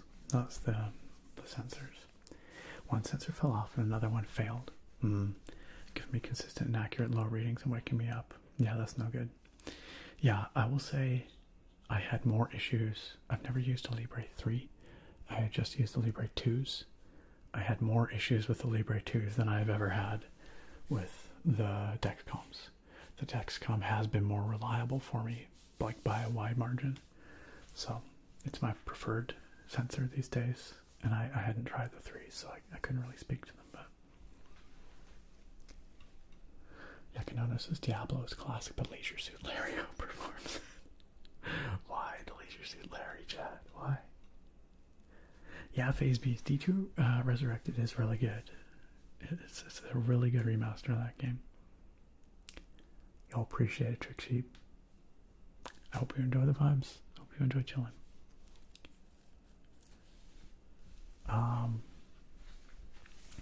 Retro says, I really enjoy playing Life Weaver, or Wife Leaver, if you will. You enjoy the support roles. My favorite support is Lucio. If I play support, it's usually Lucio. Dawn's Eternal Light says, if anyone could keep an Overwatch stream chill, it would be unique. I would certainly try. I've been known to shout obscenities at the screen while playing Overwatch, but I could probably manage to keep it fairly chill on stream, I think. Bruce says, Nick, you think that if they get Lawrence Schick to lore master that, Elder Scrolls 6 will break the chain of Bethesda disappointments? I mean, I would love to see Lawrence Schick back lore mastering. I do not think he on his own could make a game that was going to be a disappointment not a disappointment. I think that requires a more holistic, approach. As much as I want to believe Mr. Schick could do it. Dawn's Eternal Light says, I played a little of Overwatch 2 with a friend and had fun, but I don't think I have the time to really dedicate to getting good at it. That's the problem, right? That being said, I think there are some game modes in Overwatch these days that are a little more casual. Is that Arena? Is that what it is? Or something? I've not played it. I don't know. But I've heard that there's some kind of more casual game modes these days. So maybe getting good is less important. Retractus says, I only stopped playing Overwatch because of how sweaty and toxic it started to get. People just mad all the time. So my secret was I never had voice chat on. I just didn't even join the voice chat channel. And I stopped playing comp. And then I enjoyed myself way more. Because comp was too sweaty. Way too toxic. Retroid wants to know my hopes for my 30th anniversary. My hopes for the 30th anniversary of Pokemon are. Because for those keeping track, this year, 2026, is the 30th anniversary of the very first Pokemon games being released in Japan. They didn't come out in North America until 2 years later. So it's only 28 years in North America. But overall for the franchise, it's been 30 years. What are my hopes? That's a good question. I think I would like well, if it's kind of, if we're celebrating the 30th anniversary of the first gen, I feel like it's got to be related to that, right? I feel like we probably don't need another remaster. I mean, as much as I dearly love first gen Pokemon games, I feel like we've had a lot of remasters of those games. I don't know that we need that again. I mean, if they did it, I would buy it. Don't get me wrong. But I don't know if that's what we need right now. I would love to see like a Pokemon Let's Go treatment for Gen 2. But I don't know that would make sense for a second anniversary or for a 30th anniversary. Of the original games. But I will always take more Gen 2 content as well. So I don't know. I guess it's hard to say what I want. I don't know. What about you, Retroid? You said you really hope they port the GBA games to the Switch, even if the Pokemon Company will charge generously for them. That'd be cool. I'd like that, yeah. Necrocray says Diablo 4 is pretty good compared to when it released, but I think it took too long for them to improve the endgame. I have heard it has gotten better. One of these days I will dive back into it for sure. For sure. Naga says my boyfriend got me into Overwatch in the last couple of months. We mostly play versus lethal AI matches with other folks. Oh, that's cool. I actually forgot that bots were an option in that game. But yeah, that's the way it'd be kind of less toxic for sure. Stadium, that's the one. Yeah, Stadium too. Yes, I've heard good stuff about Stadium. Oh, another Orisa main. Orisa is my main tank. I made her as a tank back when she had a shield, like a kind of like a soccer goal shaped shield. But she's cool now that she's more of a brawler tank as well. Turbo Lord, welcome on in. Attractive says if Nick gets back into Overwatch, I'll download it. Y'all are encouraging me here. What if we had community Overwatch nights? That'd be pretty fun. Yes, her javelin is badass. Rando Medical, welcome. Yeah, she never used to have that javelin.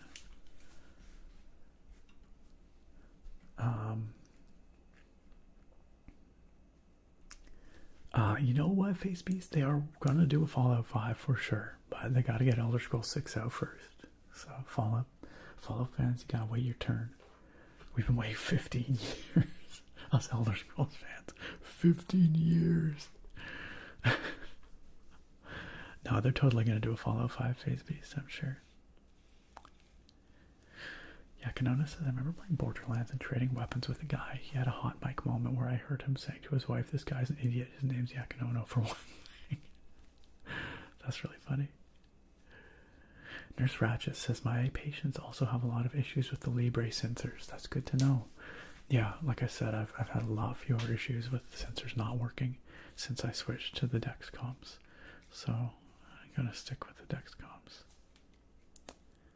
Chunk Loading says, oh, the feels playing Pokemon Red and Blue on my original Game Boy. Got yellow with the Game Boy Color. Peak nostalgia for me. Funny enough, I didn't have a Game Boy for Pokemon Red and Blue. I played them on an emulator on a floppy disk that a friend gave to me. So my first Pokemon experience was actually on our PC. But then I got a Game Boy Color and I played the Gen 2 games on my Game Boy Color, which is like a formative memory for me. Core memory. I remember getting it for Christmas, Pokemon Gold. Playing it just all the time. Simpler times. Simpler times. My archive says I need Guitar Hero, but only new age genre and ambient songs. I've never even considered such a thing.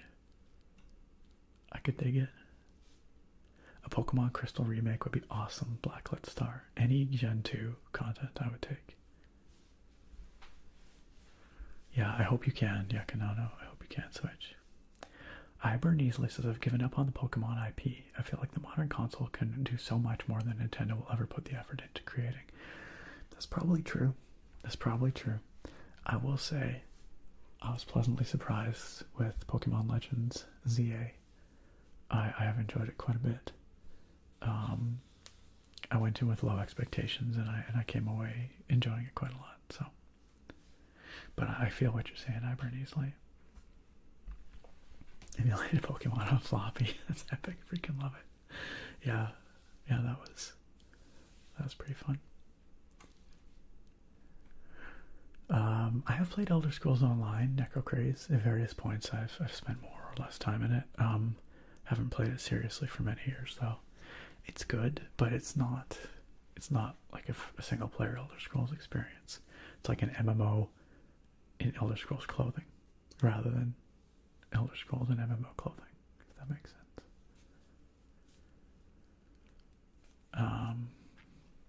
Farrah Thursdays are attractive. I could be convinced. I'm gonna be so bad though. I haven't played for years. I'm gonna be trash. I used to be a threat. I don't know if I could be again. Dear Lord, you should go make some banana bread. Kapoo says, talking about Pokemon Gen 2, I can't be more happy. There's dozens of us. Dozens. I maintain Gen 2 is the best Pokemon Gen. I know that's nostalgia, but it was really good. Bruce asks if I've ever played the OG pre-Bethesda Fallout stuff. I've never. Fallout 3 was my first Fallout game. I've heard that 1 and 2 are very good. I know they are classics, but I've never played them. Attractive says, it'll come back to you. We don't care if you're good or not. It'll be fine. I'll see what I can do.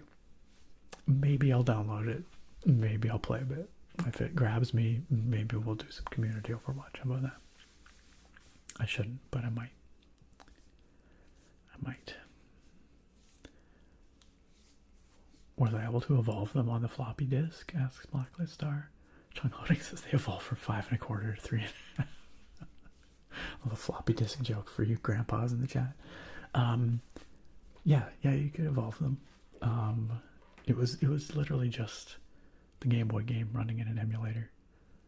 That's all it was. So you could do anything you could in the Game Boy game, except you couldn't trade because we had no link cable or anything. No Game Boy. But yeah. Overwatch Sweaty Sundays, Nick ASMR edition, says Face. Okay, gang. I'm gonna show you something really quick. Now I'm gonna go get the beer and then we'll play the game, okay? I know, it's one of those streams again, somehow. Always that way. Steel Neko says, tip, you can evolve your floppy disk using a magnet stone. This kills the floppy disk. Alright, also, how's it going, Steel Neko? What I wanted to show you is just down here. It's these. My brother and I were chatting, and I can't remember how it came up, but he was like, hey, did you know that they put out a Skyrim Mega Bloks set? And I was like, what? Skyrim Mega Bloks? Turns out they totally did. It's got Alduin, the World Eater. I have it right here. Now, I've never been a big Mega Bloks dude. Lego generally more my thing, but there is no Lego Skyrim set. There is a Skyrim Mega Bloks set. So anyway, as soon as he told me about this, I was like, well, hell, now I gotta order that. So I went and I ordered it. And I thought it would be fun to build either in a video or here on stream, depending on what you guys would like. Would you prefer we did it live? Or would you rather a video that you can, you know, go back to and whatever? No, the scabs are attacking. Alduin, get them! Eat them! Eat them!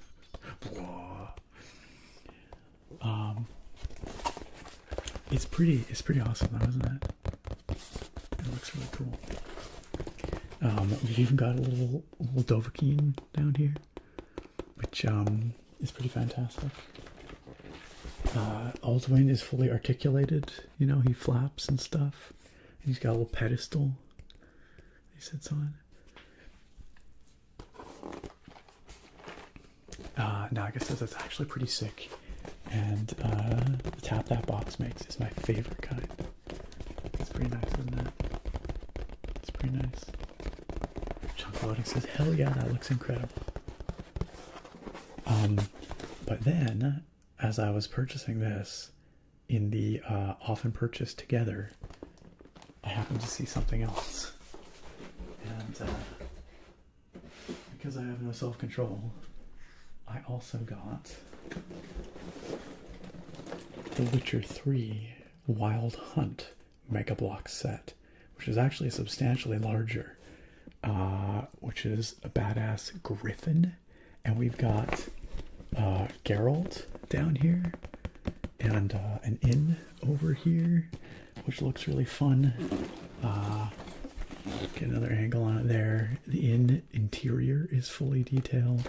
Apparently the little flames in here light up and stuff.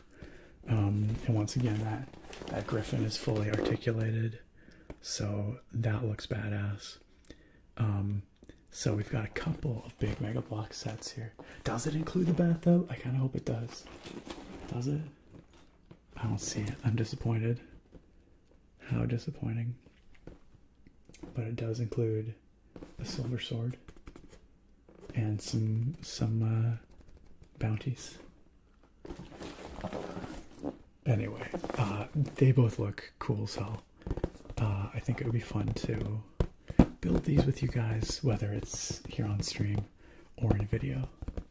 Build your own bathtub. It's true, we could do that. I wonder if you can. I don't think we have a nude Geralt minifig, unfortunately. Sadly. Facepiece says, God, this man is full of surprises. Witcher 3, let's go. My archive says, man, I remember when LEGO released the 500 USD LEGO Millennium Falcon with over 5,000 pieces. Man, I was sorely tempted to get that new, the huge Pokemon LEGO set that LEGO just released, or just put up for pre-order. I don't think it's even out yet. Like a month ago or whatever that was.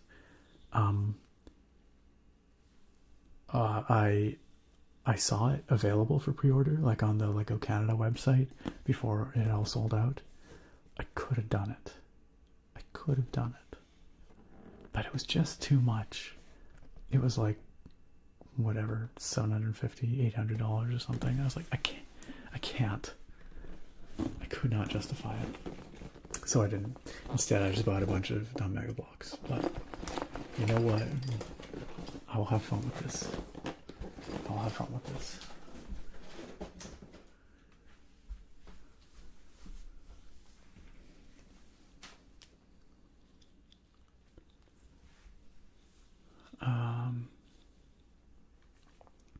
Anyway, so yeah, that's just what I want to show you guys. Triple Lord says, and because I have no self-control, I also bought the collector's edition original LEGO Death Star set. No, but I almost bought that Pokemon set. Yeah, the Witcher blocks look awesome. Steel Lego says, the Pokemon Lego sets look so good and they're so expensive. I know. Although I have to say the Lego Pikachu set does not look as great as I'd hoped. I think the Eevee looks fantastic though. I might get the Eevee. I might pick that up at some point. Okay, gang. JSP says cosplay as Geralt while building the set and drinking beer. Oh man, that'd be good. Alright friends, I'm gonna go get tonight's beer. Speaking of drinking beer, I will be right back. I will switch back to the game and let you enjoy the music of Smushi Come Home while I go get the beer. BRB.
hope you all enjoyed chilling with our little mushroom duder here.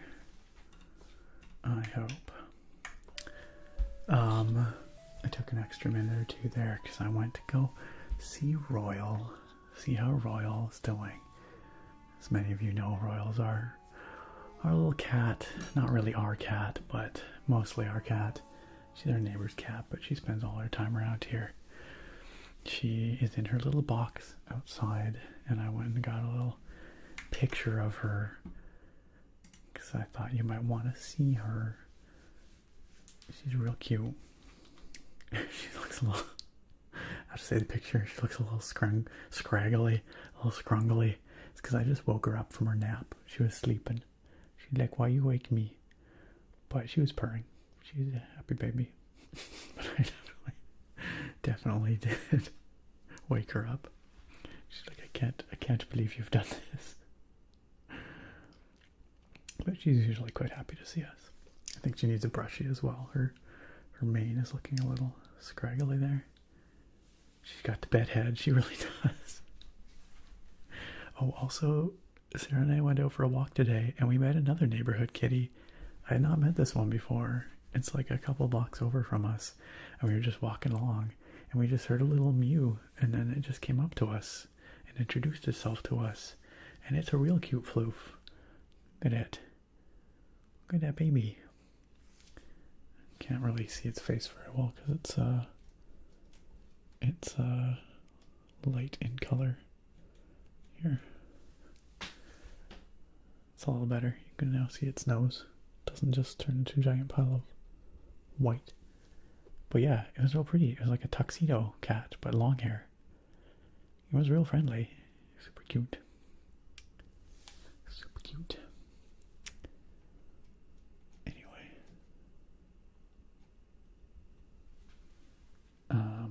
But yeah. So floofy. So floof.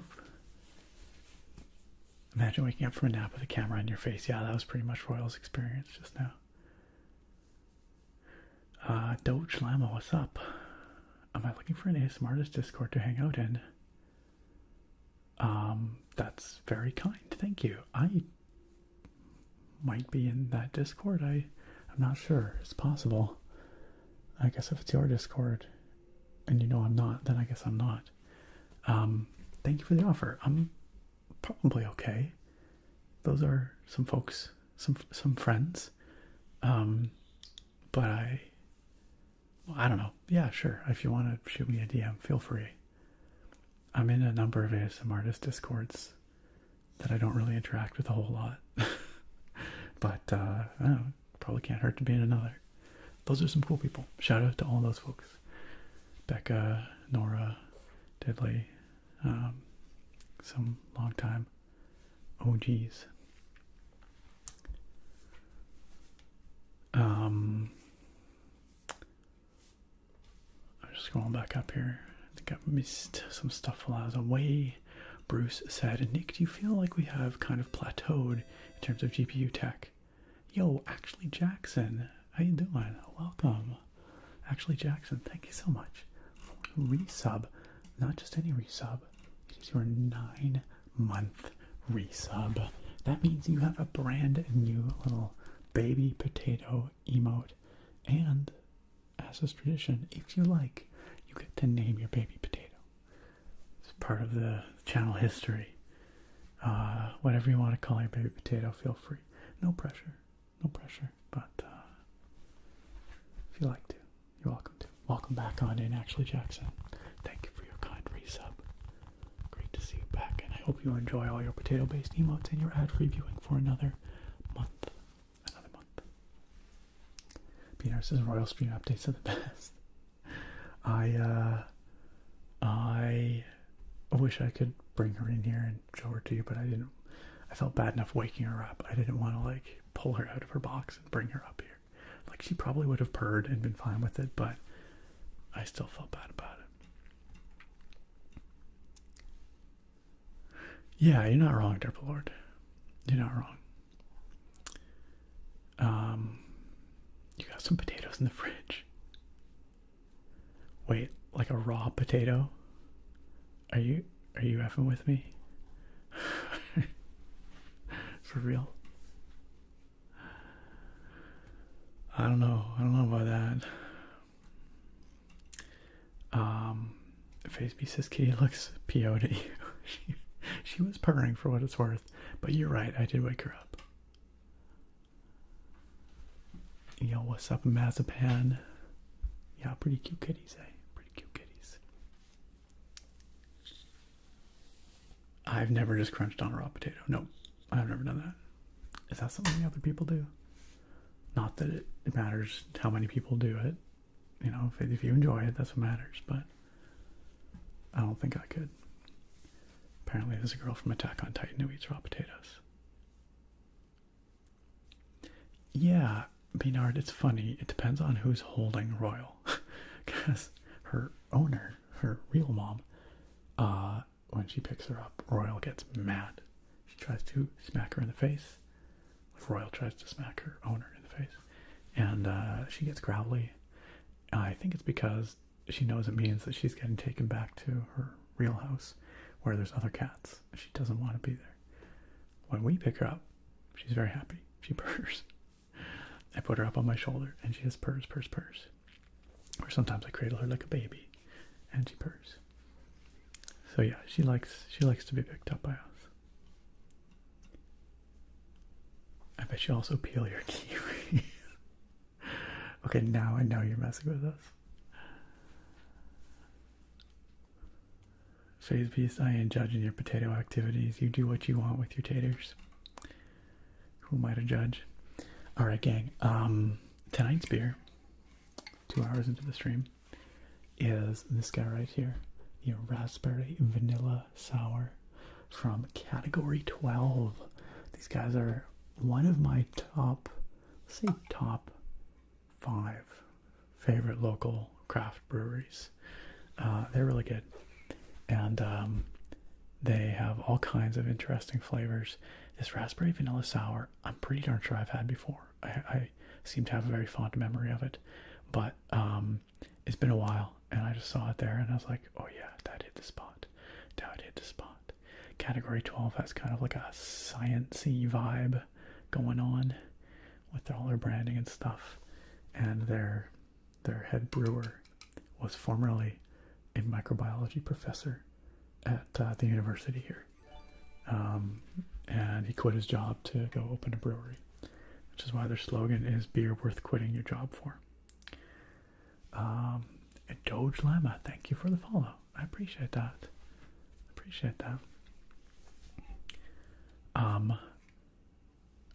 Derpa Lord, I'm not saying that kiwi skin is not edible. I'm just saying it's not palatable. There's a lot of things that are technically edible that I wouldn't eat. You know?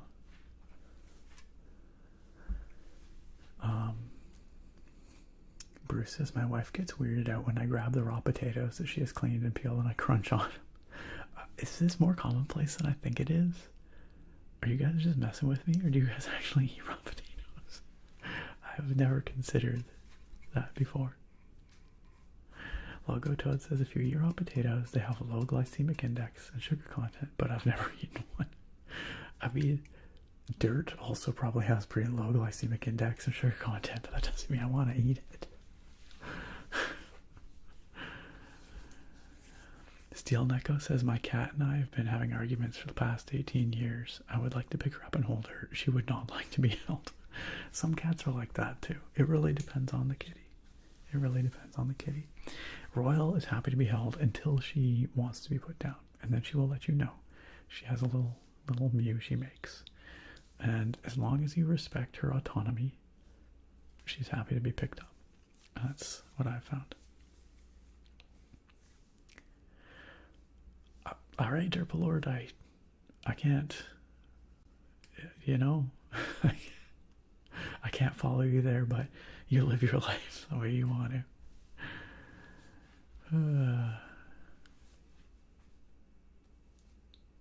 It's all good, Doge Llama. I appreciate it.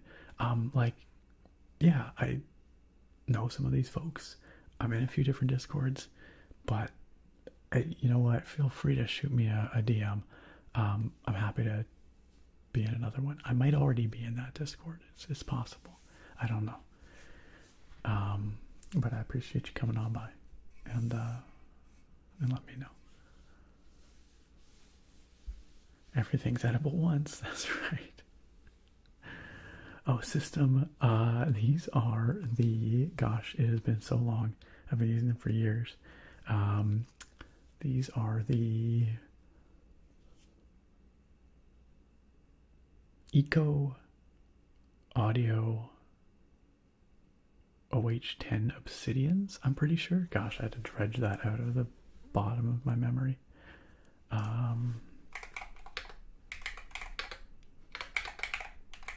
Yeah, I got it right. Good.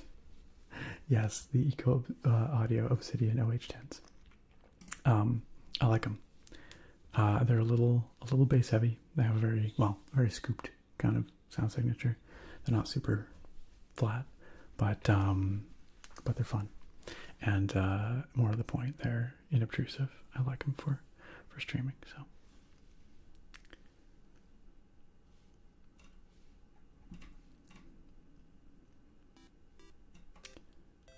Hey, Thorak, what is up? You've arrived just in time for the beer pour. The beer pour. Thorak, welcome back for 87 months. That's such an absurd number. Such an absurd number.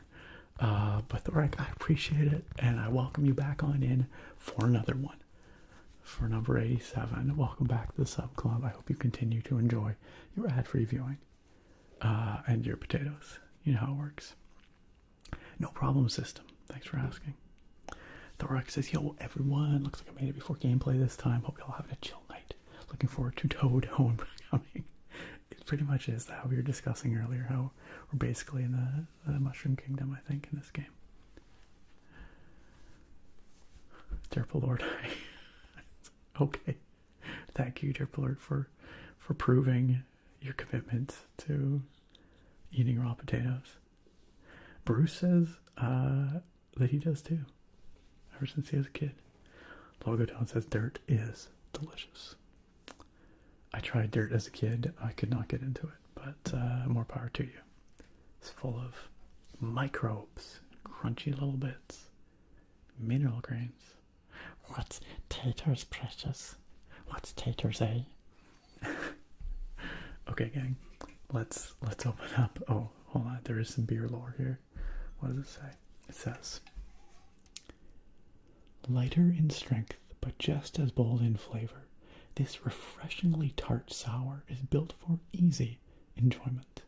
Ripe BC raspberries and blueberries bring vibrant berry intensity, while a touch of vanilla smooths the edges for a bright, juicy, and endlessly refreshing finish. All at a crushable 5.5%. Lush, tart, and unapologetically refreshing. Yes, so just 5.5% ABV, not super strong, you know. And we've got a fun little camper van situation with a surfboard, very West Coast scene going on there. Category 12 brewing. They make good beer. Yes, a vanilla raspberry sour, Livy. That's right. You're not wrong, Derpalord. There's lots of microbes inside us right now. In much of the food we eat, I would say there's probably some soil microbes that are less desirable to have in one's digestive tract. But, you know, who can say? I mean, you know. We're talking about dirt specifically. Dude, your raw potatoes, sure, you do. You do you. All right. I'm going to adjust the microphones so we can get a nice crisp pour here.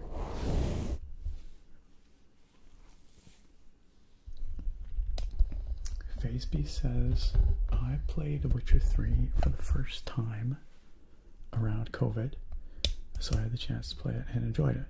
The game was beautiful and almost made me cry at the end. Amazing storytelling. So that's my secret. I still haven't finished The Witcher 3. I did play a lot of it though, and I recently fired it up again for the first time in years. And I think I might I might go back to it years later. The game it's only 11 years old. Yeah. It's a long game. There's a lot. It's a big game. Especially if you're trying to clear the map. Alright, let's crack this open.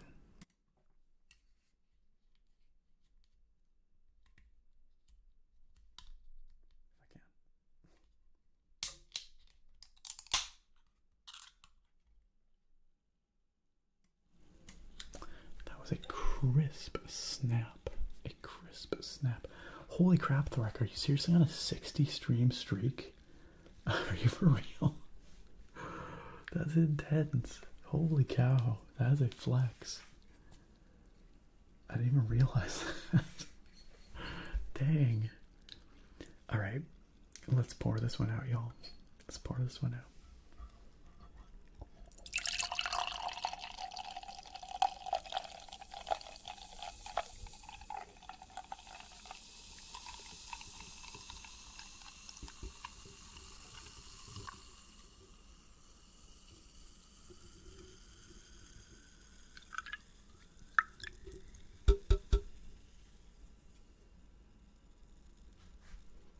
So the sours tend to not fizz actually as much. They fizz very violently right at the start, and then that fizzing stops very quickly. Then you just get the quiet sounds of the carbonation. Like so. As I've said several times before, I know there's a reason for that the sours don't build up the foam the same way as other beers. Something to do with carbohydrates or lack thereof, maybe. I don't know.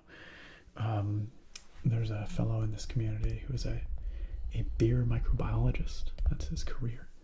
And once upon a time, he explained to us, why it is that the sours don't foam the same way. But I have since forgotten his explanation. So we will never know. It's unknowable.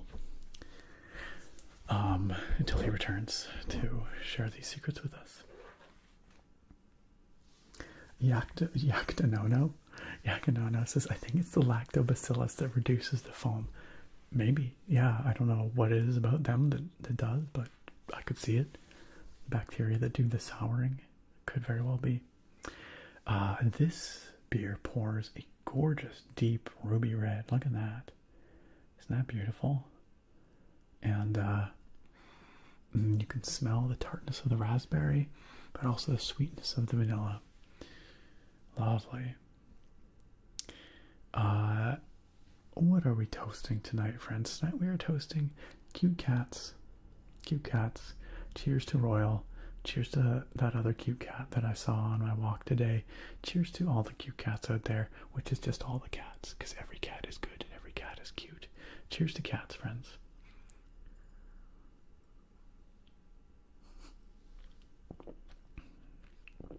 Ooh, that is very nicely tart. You can definitely get that berry flavor. Strong raspberry, actually. More raspberry than I would have expected. And a little bit less vanilla than I expected based on the aroma. The vanilla is quite strong on the nose, but the raspberry takes over on the palate. But there is a little bit of that vanilla there just to smooth off the edge. It's really nice. It's really nice. This is delicious. Cheers to Category 12 for a delicious brew.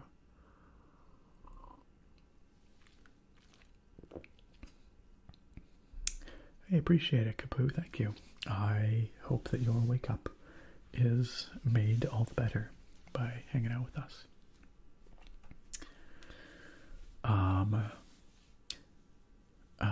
Danielle, hello and welcome. Welcome to the stream. Thanks for joining us. Arkentia, good to see you as well. Thanks for joining us, Arkentia. Glad you could pop in briefly, even if you can't stick around. Thank you for the kind good night. The same to you, Arkentia. Yakanono says, I wrote a paper about the Irish potato famine in junior high, and it said over 1 million not served. I thought it would be a biting commentary on how now versus then, but it was just considered offensive. I could see both ways, I guess. I could see both ways. Chunk Loading says, I wonder if it could have to do with the higher acidity affecting the protein structure of the bubble walls that create the head. It could be chunk loading. All of that sounds plausible. I don't know enough to say. I don't know enough to say. All right. All right. The game tonight, friends. The game. Smushi Come Home. Smushi Come Home. Beanard says, I'm honestly glad you picked Smushi, because Beanard requested from a handful of games and said that I could pick any of those, for the potato points request. And Smushi was the one that appealed to me because I had seen some good stuff about it. I had it on my wish list, so it seemed like a good opportunity to finally play it. I actually picked this up back on the Steam winter sale, like the holiday sale. I'm only just getting to it now. Beanard says, I checked it out because I heard it was kind of like a short hike. Maybe due to the pixel filter, maybe. Short hike was charming. But honestly though, after playing it, it does share some ideas with that game. I'd honestly describe it as more of a fun, chill 3D platformer. Sounds great to me. I love it. Yeah, Little Kitty Big City is a great example of a nice, chill 3D platformer. Yeah, that has a similar kind of feel. That game was... We never finished that game. We were so close. We should go back and finish that. Our kitty cat needs to get back home. We were literally like right at the end. We really ought to finish that. Ilk, it is great to see you. Welcome on in. Glad you could join us, Ilk. Cheers to your doggo, Livy. Absolutely.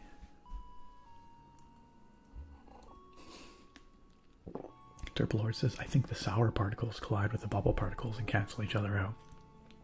I failed high school biology, so I'm completely unaware. Amazing.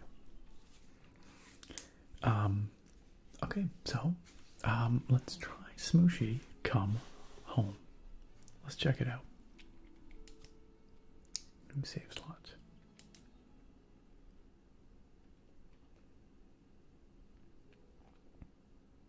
Smushi sleeping. Face down.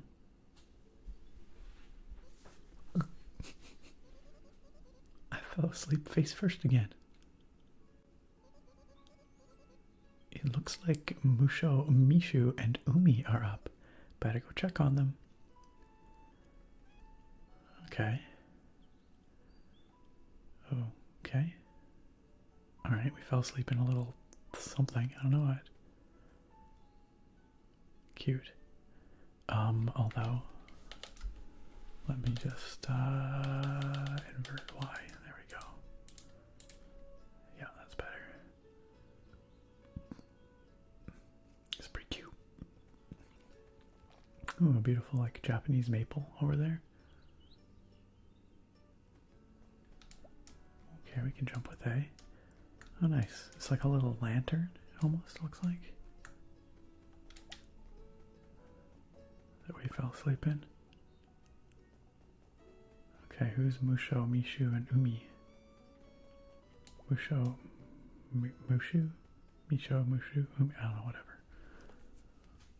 I don't know.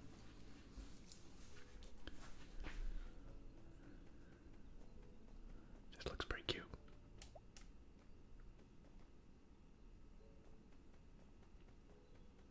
Ah, there's someone.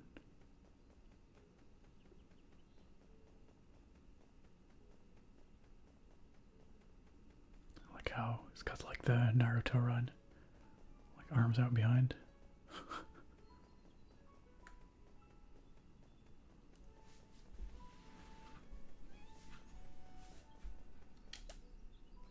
Hey. Yo, what's up? Hey, Umi. Umi's playing a flute. That's, yeah, Smushu is a small dragon, hangs out with Mulan, indeed.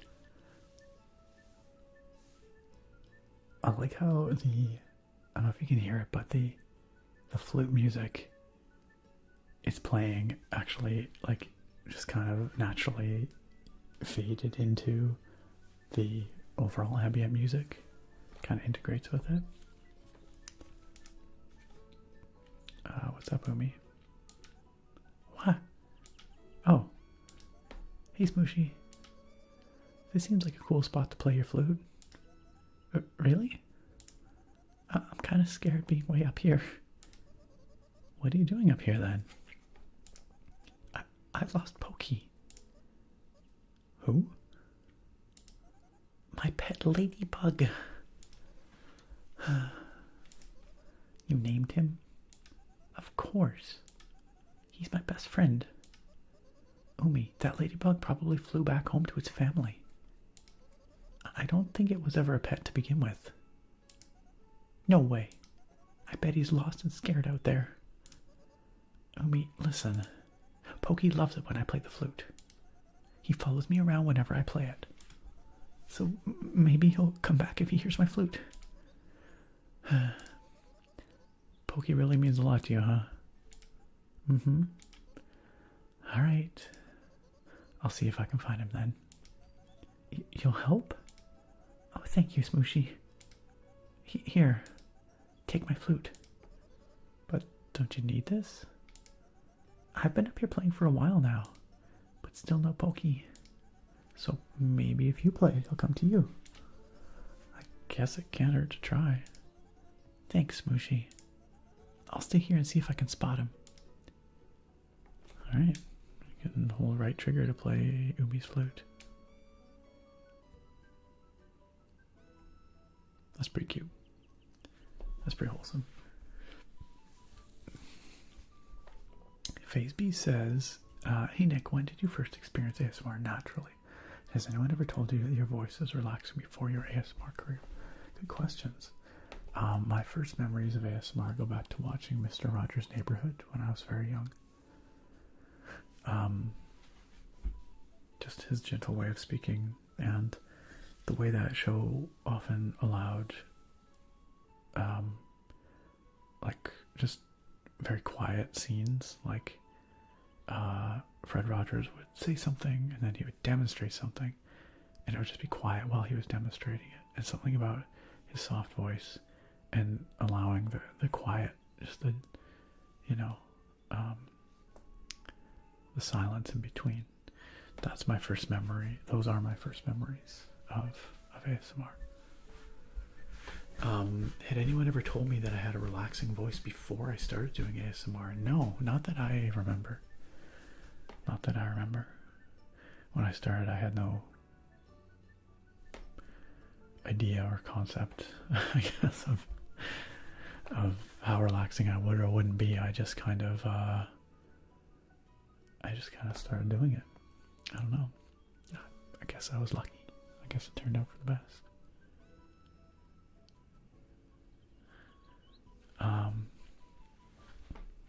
You know what? We will finish Little Kitty Big City.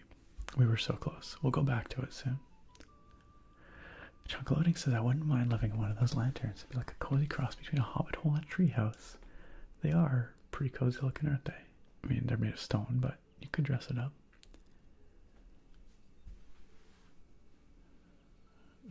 Attractive says they're so cute. They remind me of the Koroks from Breath of the Wild. Yeah, kind of similar vibes, eh? Yeah, it's neat the way that flute fits into the music. Levy says Mr. Rogers, definitely. My librarian was another early memory. Certain people just have that voice, have that manner about them. Okay, so we gotta go look for Pokey, who's a little ladybug, apparently. Ooh, is that a bug over there? I see something. I see something flying around over there. Maybe that's Pokey. Yeah, those were good questions, weren't they, Bernard? Still Neko says, in an interview, he talked once about not liking the pow, bam of 80s cartoons, so he wanted to create a quiet, introspective mood on his show, Well, I would say he nailed it. Yeah, Canona says Mr. Rogers was a very awesome guy, but Tom Hanks made him look insane in the movie. I've not actually watched that movie. I think Fred Rogers did have some peculiarities about him. Like a sort of a numerology that he was very dedicated to. But I don't think any of it was sinister or even insane per se. I think it was just, the lens through which he saw the world, something that meant something to him. But I don't think that undermines, his incredible philosophy, the way he treated kids, the way he treated others, the way he, lived his life. Yo, Chief, thank you for the fall. Welcome on in. Welcome on in. Alright, let's play this flute for this little ladybug. Is he gonna follow me? Hey. Now, here's a question. If I stop playing, does he keep following? He doesn't. Okay, so we gotta play while we go back. This is some tough stuff right off the bat. Gotta play our flute while we platform already. It's pretty intense for the first thing you do.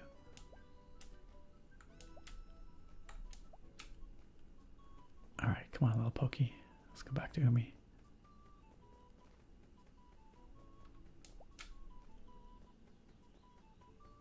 Yo, what's up, Umi? Guess what I found?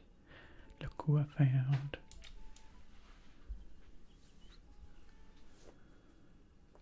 Oh, he landed on my head. Pokey, you found him. Oh, wait, that's what Umi said. Okay. It looks like Pokey's happy to see you, Umi. I was so worried about you. Don't ever leave me again, Pokey. I'm sure that won't happen, Umi. Pokey is part of the family now. You're right. And family always sticks together. Yep. Now, how about we get down from here? Oh, okay. Maybe Musho and Mishu will want to play with Pokey. Uh-oh. Let's go see... Wait. Oh, what's that flapping sound? Look out, Umi. Oh, no. Oh, no. Smushi. Smushi. Help.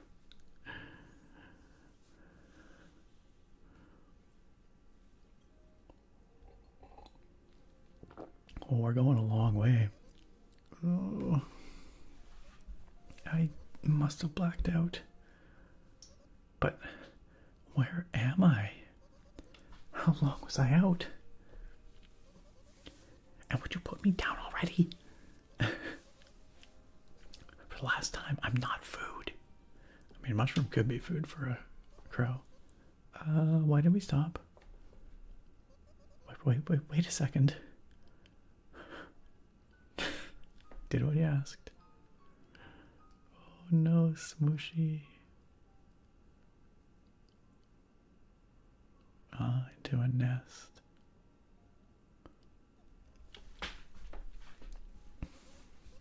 Where am I? Hello? Anyone? I'm lost. Oh no, oh no, no, no.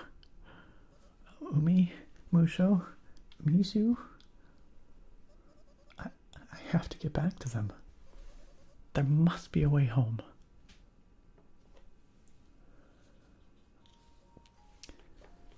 Wow, we are far from home. In a nest. In the snow.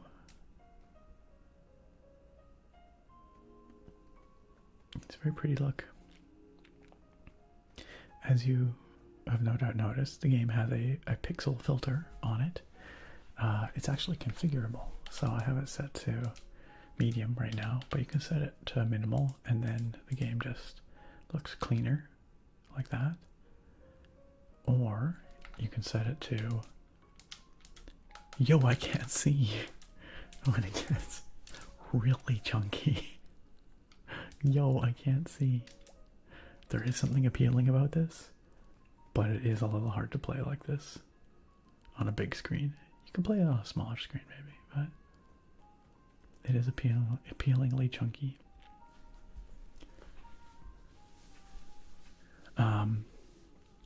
Good night, Ginger Bear. Good night.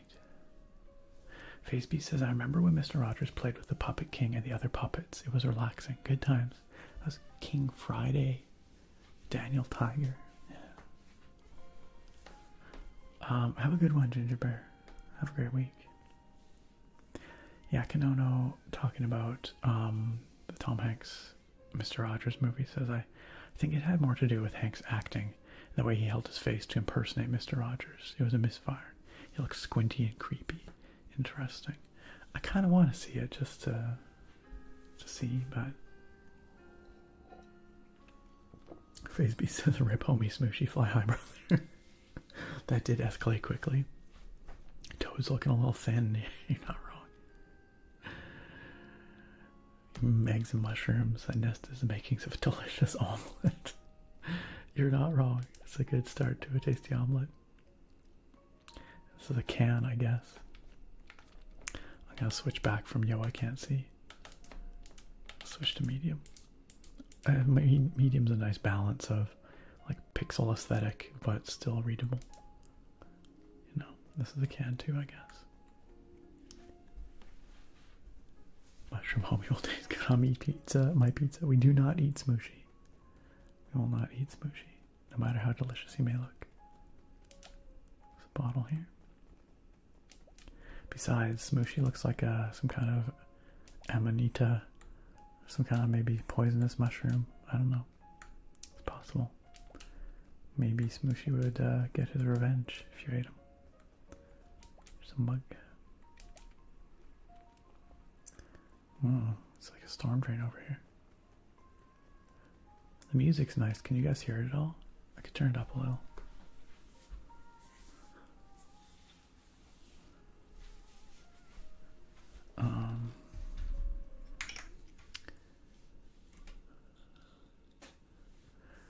Peanut says, I think an elementary school teacher reading to me was one of my first ASMR experiences. Also, just hearing people whisper into my ear from time to time.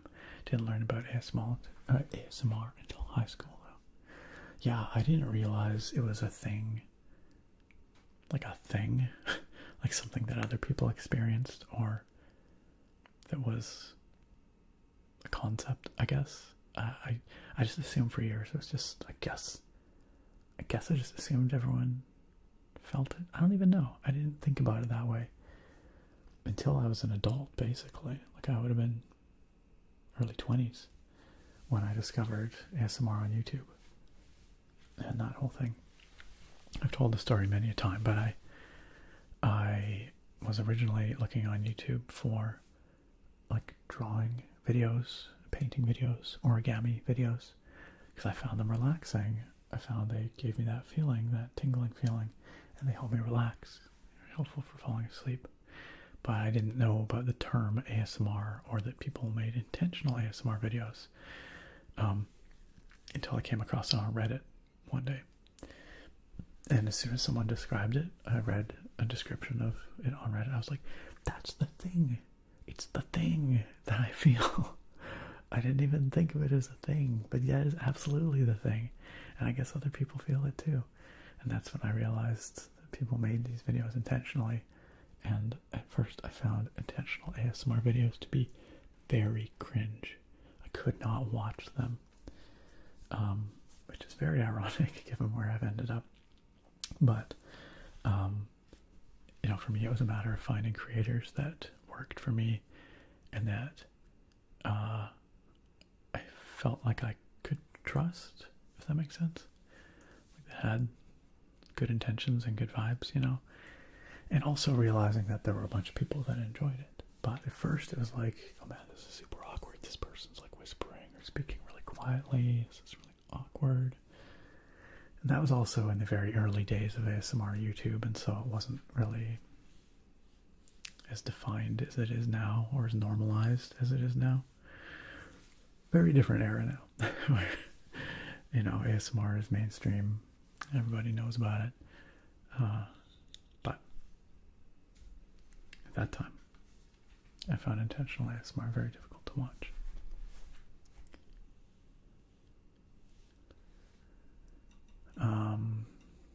Levy says, Nick, would you ever be down to do another sort of sticker bomb keyboard? Yeah, I could do it. What would be good? About like a Mario sticker bomb keyboard. Hey, Saint Nick. What's up?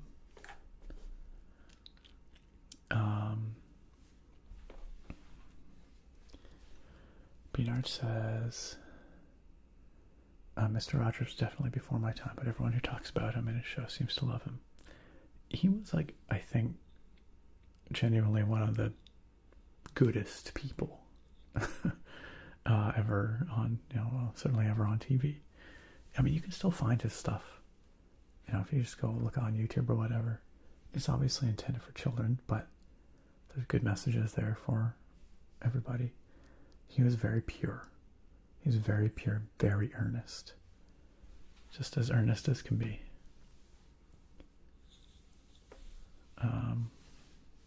Peanut says, Bob Ross was like that for me for a while. Yeah, I mean, a very similar kind of personality in many ways.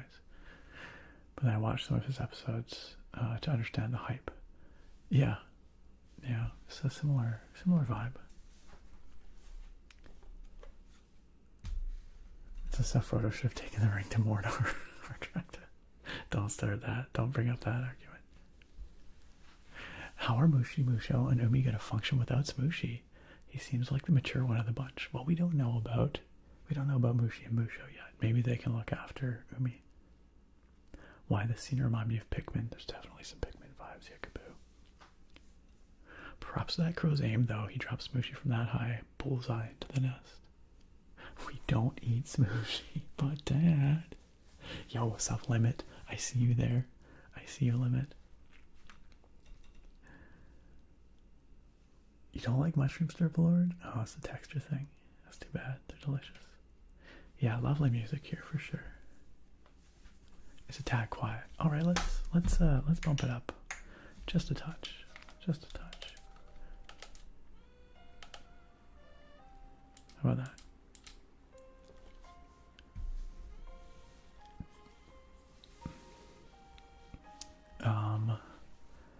Naga says Amanita muscaria mushrooms are theorized to potentially be where Santa came from. Shaman would consume them and trip nuts and would think they see flying reindeer. It's as good an explanation as anything. Yo, Shearwater, how you doing? Beanard says, this part in particular reminds me a lot of Pikmin 2 first areas. Never played, but I could see it. That sounds a little better. Okay. No more attractive, no cooking scene here. No cooking Smushi.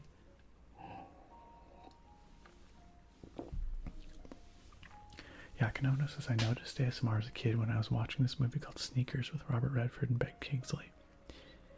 There was a whispering scene and I was rewinding it. It's funny, we all have our origin stories. Phase B says the old VHS movies from the 70s had some relaxing people when they whispered. There is, you know what? Okay, I think there is something to old school audio. I think for me it's because there's actually some white noise in old audio for TV and movies. And when people aren't speaking, that white noise kind of rises. You can hear that noise floor rise. And I find that personally pretty tingly. I don't think everyone would agree, but personally I find some white noise to be quite tingly. And it's ironic because a lot of ASMR artists actually work very hard to remove all the white noise from their audio. I'm guilty of doing it, sometimes as well.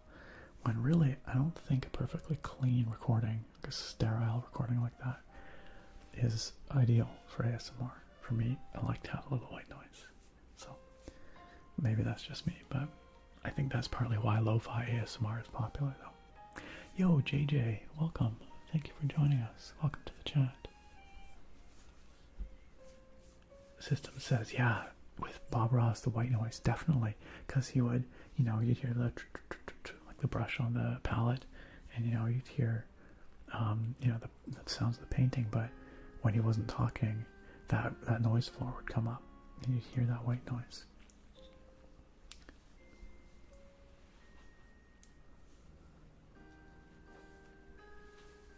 Oh yeah, definitely chunk loading, audio quality, getting, you know, clean audio quality in ASMR recordings was way less common in the OG days, the early YouTube ASMR days, no doubt. I want to say it was probably the Blue Yeti that kind of started to normalize like fairly clean audio. My very first videos I recorded with an old Canon point and shoot camera I had, and the microphone on that was awful, just terrible. So much noise. But, you know, some people find that lo-fi really tinkly. Personally, for me, it was even too lo-fi for my tastes. Like, it was, the white noise was distracting. But I think there's a happy medium, you know. No, you do not get tingles anymore. Oh, well, that's too bad, but that's fair, you know. I know I've got tingle immunity for periods of time before. It always comes back eventually, but yo, Dubs, yeah, welcome. Thank you.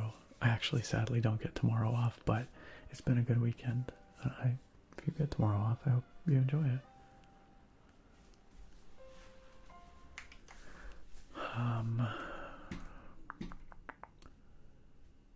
Did I miss anything? Don't think so. I think we're caught up on the chat.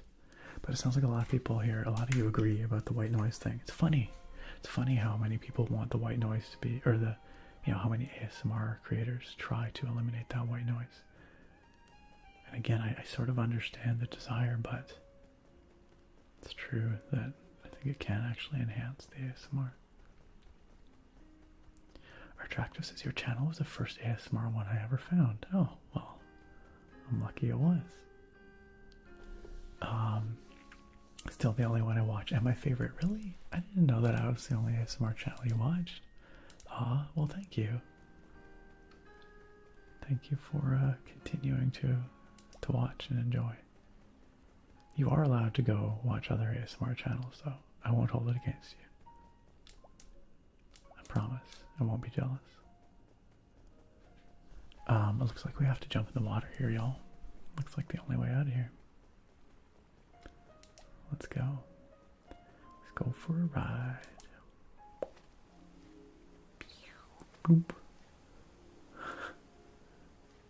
Going on a little adventure.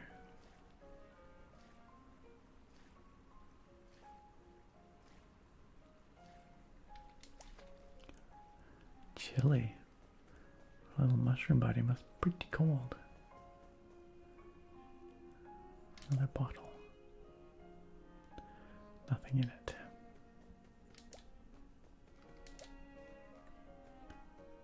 Oh, I wasn't supposed to come down here. I have to cross.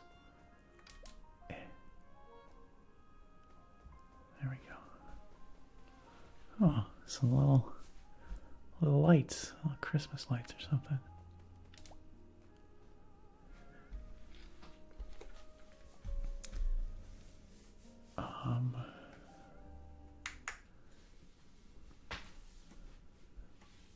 Derbalord says, I don't actually know if I can even experience ASMR, but I do often get these like shivers or goosebumps that go from my head or neck down the rest of the body.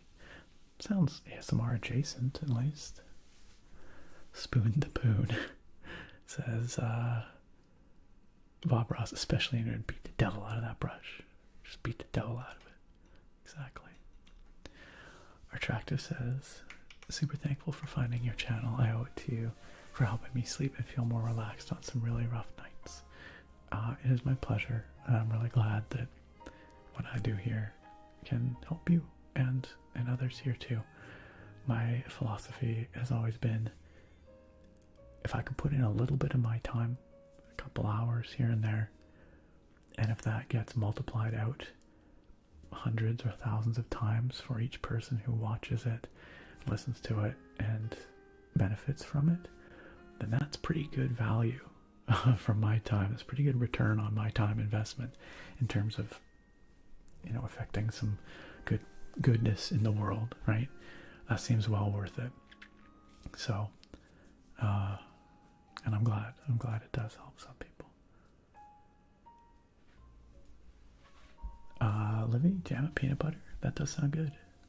Yeah. PB&J, classic. Bruce says, I would have to find the study, but there was a study done on where subjects listened to CD, MP3, and vinyl.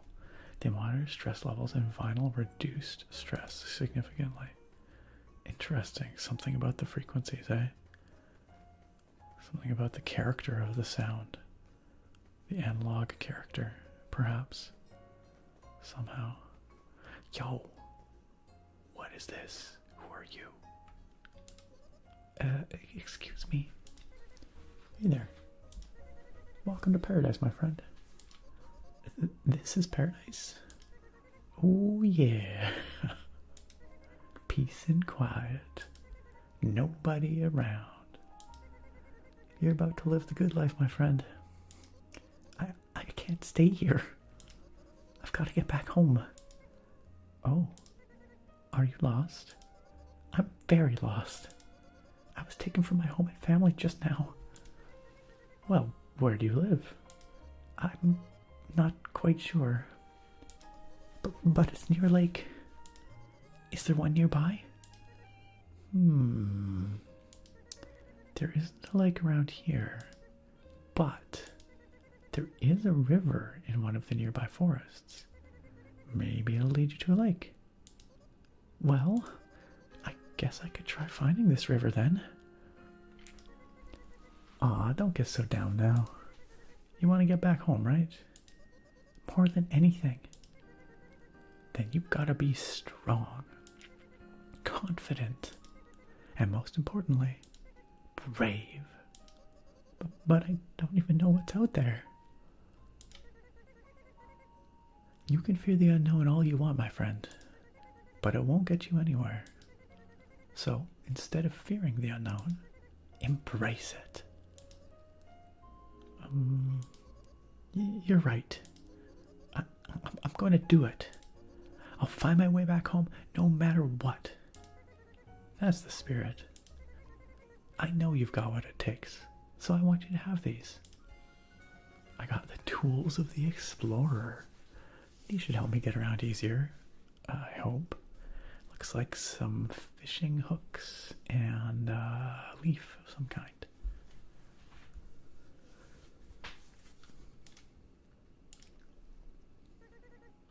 You'll be soaring through the skies and climbing on almost everything with those. You really let me have these? Oh, sure. My days of adventuring are over, so I'm ready to pass them on to someone in need. And that is you, my friend. So just follow this dirt path and keep an eye out for that river. Oh, okay, I will. Thank you so much. My pleasure. How convenient. I just ran into just the mentor we need.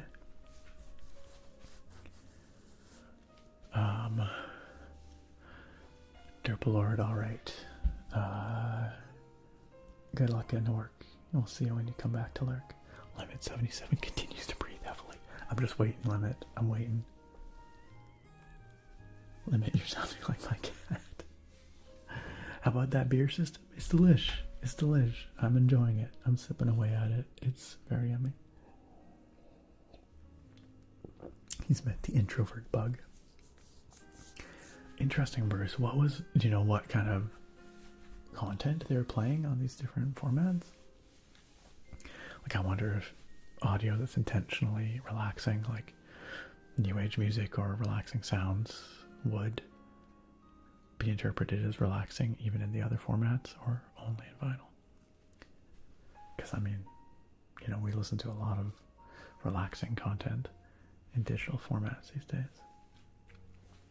What a nice guy, really. Peanut says, I know I said this last stream, but I love how relaxing your voice acting is. Thank you. I have fun with it. Yeah, I see what you mean, Beanard. Yeah, definitely some Stardew Valley winter music vibes for sure. Jake says the background music is very nice. It is, isn't it, Jake? Capybara, welcome in, welcome in, welcome in. Jake, I've seen pieces of the State of Play. I watched some of the trailers. I haven't watched them all yet. I should watch through it though. Peak voice acting, thank you. FazeB says, Nick, you really do so much for us folks to help us sleep and or relax. It's great that you help people with sleep issues sleep comfortably. You've helped me throughout the years, man. FazeBeast, I'm glad. Like I said, I'm really glad that I can put in a bit of time. I can build this community. I can make this content. And then it goes out there and helps people like you in ways I don't even know about. You know, for every FazeBeast or every Attractive or, you know, many of you who let me know how my content helps you. I like to imagine, I think it's true that there are, you know, hundreds more people as well that I never hear from, but that I you know, helping in some way or another. So, you know, that's has been and always will be the driving force behind, you know, this channel, which is pretty cool. I had intended to put out some little video for the channel anniversary this past week, but I didn't because I didn't have time. But the channel turned 13 this past Tuesday, I guess it was. Is that right? Wednesday, whatever. Anyway, it turned 13 recently. 13 years since I uploaded my first video, and it's been 8 years since my first Twitch stream. So, big numbers. It's a long time. But hey, we still here. Maybe not putting out quite as much content as I used to, but that's life, isn't it? You know, you just do your best. This channel, of course, is deeply special to me, and always will hold a special place in my heart. And I want to believe that I will always be putting out some kind of content, whether it's streaming videos, somehow, you know. And there will be times like now where I put out less, and I hope in the future there will be times where I can put out more. You know, life demands a lot at different times, and figuring out how to do it all can be challenging, but this channel is something very important to me. You know, I always want it to be something that is,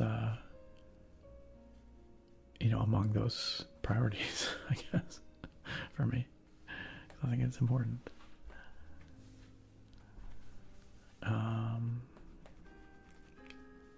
FazeB says, Nick, you should voice act for the next Witcher game or for GTA 6. Yo, call me up CD Projekt, call me up Rockstar. I'll do it for free. I'll do it for $0.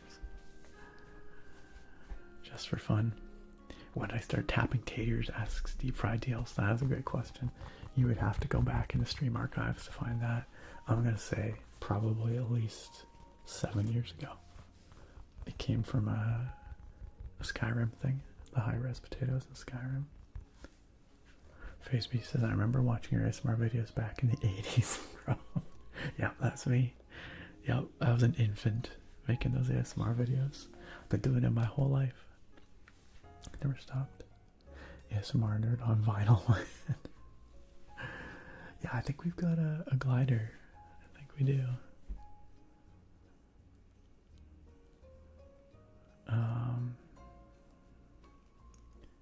Is it not Beanard? That's too bad. It looked kind of cool. Thank you, Elk. Thank you. Beanard says 13 years of doing anything this consistently is impressive. I appreciate that. Thank you, Beanard. I've been more and less consistent over the years. There was an 8-year stretch there from 2016 to 2024 where I put out a video every single week. Every single week with exactly one exception for my wedding weekend. And then in late 2024, I decided that was not sustainable for me anymore. I was sacrificing too much of my sleep and my health and my sanity to do that, just because, not because videos are difficult to produce necessarily. I mean, they can be quite time consuming, but more because the rest of life was demanding more of me. And again, it's about priorities. I have to choose how to allot the limited time I have, and sometimes that's very, very difficult. So these days, as you probably know, I put up videos as I can. Do I wish I could put out more? Yes. I get frustrated when I can't put out more, absolutely. But I have to be cognizant of my limits, cognizant of my own health, and the other, priorities of my life. So one day, perhaps, one day I can put more into it again. But so that is to say, I've been a bit less consistent in the last, say, year and a half. Ooh, oh, look at that! We can climb with our little hooks. We can glide. Hold on, wait. We'll glide, and if we land on a surface, we hook into it. Look at that.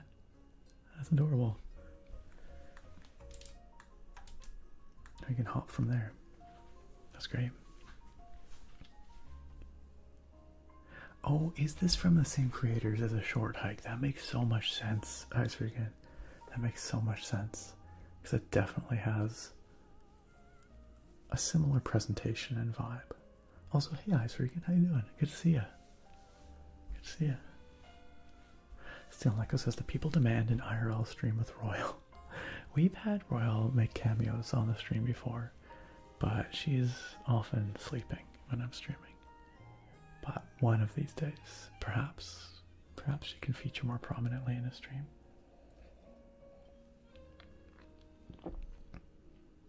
Oh, you're asking if it is it by the same creators of A Short Hike? Oh, but it's not. Okay, all right. Well, fair enough. It just does have a similar vibe for sure, though. Ooh, that sounds yummy, Lovey. Cherry jam. Have I had the same potato for all those years? Actually, yes. You know, it wouldn't have been right off the bat that I started tapping on this potato, though, because this potato was sent to me by a viewer, believe it or not. Mad Cat. Maybe circa 2020-ish. So I might have been tapping on this potato for like 5+ years anyway. Tomb Raider Mushroom Boy, absolutely. Yakanano says, I rely on this Sunday stream, 2EH. It's more important to me than the meditation groups I attend. I'm glad it has been able to fill that, important role for you.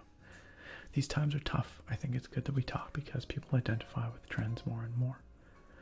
I do agree that what we're missing a lot of these days is talking, is finding common ground and talking. That I completely concur with. And I do hope this is a kind of space where people can find that. Okay, so where? Okay, this is where we have to go, right? Hook onto surfaces by jumping onto them. Once hooked, jump again to spring upwards. Aha. Very good. Nice. Glide with your leaf by holding the jump button. Nice. Excellent.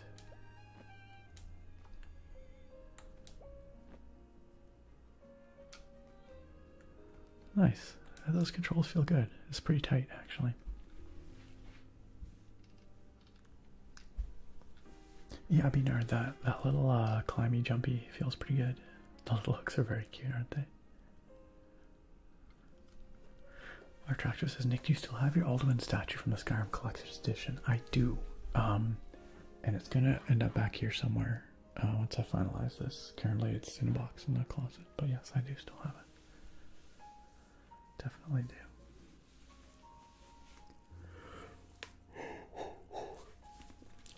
Gaming says balance can be a tough thing to achieve, truly. I've had to rein in my own limitations, or relearn my own limitations after some health issues. Yeah. Trying to refigure it all has been challenging, very much so. Yeah, that has been my experience as well. You know, reintroducing things back in after a disruption like that and figuring out how you can put things back together in a way that, you know, satisfies what you're, you know, what is this?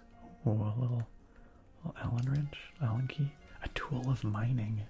This thing is strong. I bet it could smash some rocks. Cool. Time to smash some rocks, I guess. But yeah, it can take quite a while to get back into the swing of things after a disruption like that, especially a health-based disruption, and sort of piecing it back together and trying to, it's a trial and error to kind of find the balance that's going to be sustainable, you know.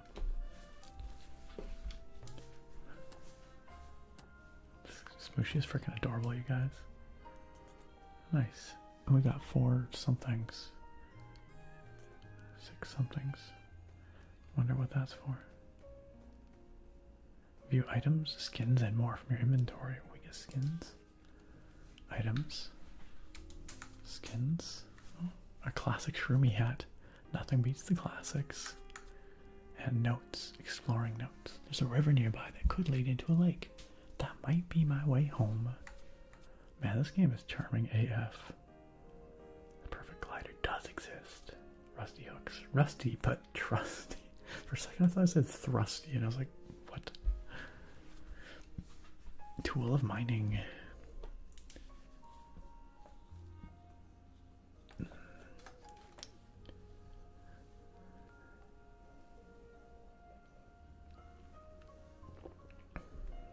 Alright, Ilk. Very nice to see you. I'm glad you could join us. Have a good night. Have a good night.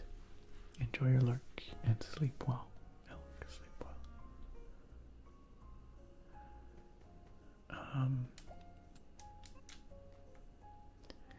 Yeah, I look forward to getting this room in its final state as well. It's tough because it ends up, oh, pardon me, kind of at the bottom of the to-do list. It's there's lots of other things that end up taking priority over it, and so if you've ever been frustrated by my extremely slow progress getting this room together, that's why. But eventually we'll get there. Oh, we're out of the snow. Suddenly, we went through a log or a pipe or something, and look at this. What's this about? Looks like someone left a map here. I guess they don't need it anymore. I guess they don't. Let's take the map. Press Y to access a map of this area. Okay, cool. Legend, Smushi. Fair enough. Looks like there's some other resources we can get as well. A couple different kinds of shiny rocks.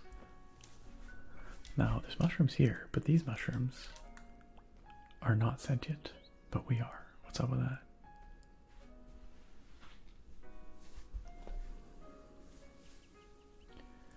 Beanard says, I've noticed recently that YouTube chat seems to be popping more and more than it used to. It really depends on the stream, but yeah, it is a little more active these days. You're totally right. Which is nice. It's nice to see folks busy in the YouTube chat as well. Shout out to FazeBeast, shout out to Chunk Loading, shout out to Yak and No, all the folks over there.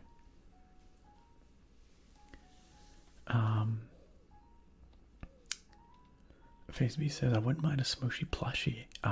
There is one. I saw it somewhere. Where was that? I don't know. I was Googling this game earlier and it turned up. So, yes, there is actually a Smushi plushie. If you wanted one, you could probably order one. Mycena entry. Mycena. Is this some kind of fungal village? Yo, who dis? Who dis? What is going on here? Hello. What a shame. Is everything okay? I'm afraid not. It looks like this is the only restored shrine now. What are the shrines for? Oh, you must not be from around here. These shrines bring us good luck. It's said that if the right flower is placed in the center, the forest will grant you luck and good fortune. Whoa. How nice of the forest. Yes, very nice indeed. But if only the others were restored. Oh, well, don't worry. I'll keep an eye out for them. That's very kind of you, little mushroom. Huh, so we've got to plant some flowers to restore some shrines, I guess.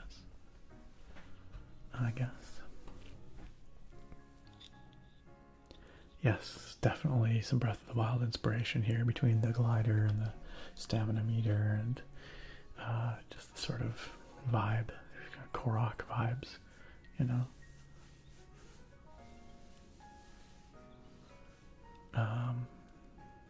Oh nice, I appreciate that too, Beanard.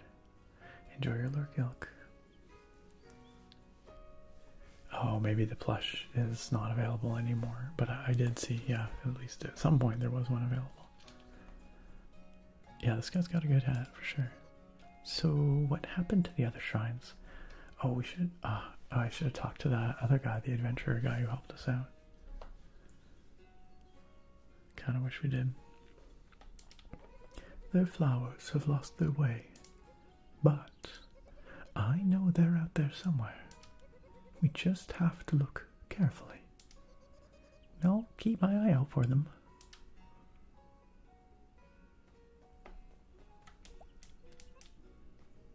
Ooh, shiny rocks.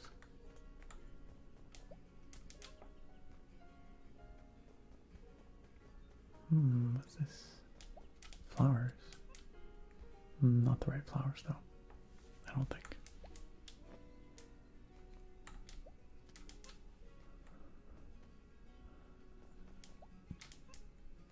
More shiny rocks. Wait, what's this? We can mine it. My goodness. Lots of stuff out here.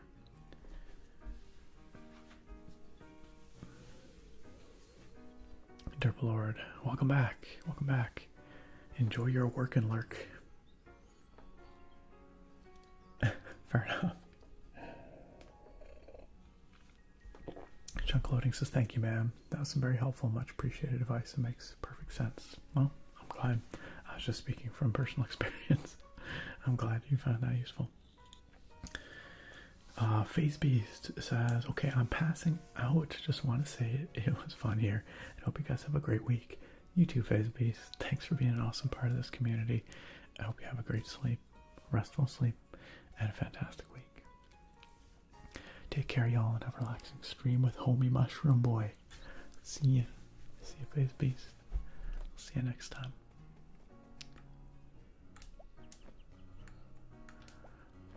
You know, this game, the platforming is pretty good. It's pretty tight. I like the way it feels. Ooh, what's going on up here? More stuff to mine. Nice. All kinds of currency of some kind.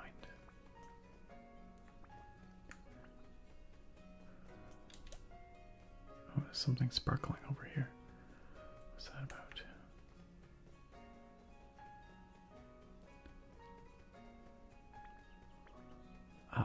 Pencil. A tool of writing. Ooh, pointy. It makes me feel academic. There's a lot of trash around. You're right, attractive. Lots of garbage in this environment. Okay, so what can we do with our tool of writing? That's my question. What's this? Oh, that's fun. I wonder if we can take fall damage, or if it's just not a thing. Oh, this looks like another shrine.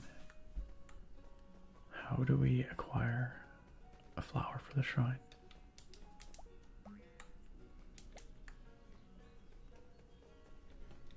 Let's check to see what does our tool of writing do. Doesn't say. Also, I'm not quite sure what we're looking for in terms of flowers for the shrine, you know? Like, we can sort of see over here. Like this, I guess? But I don't know where we find these.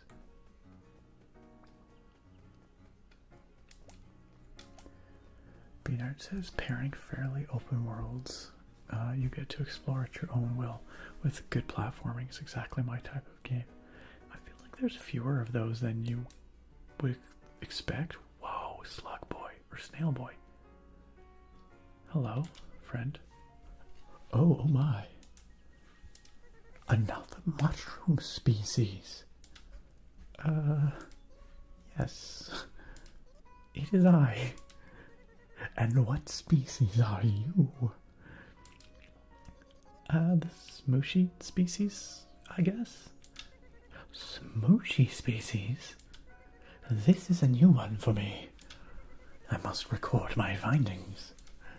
But alas, I can't do anything without a new writing tool. What do you mean?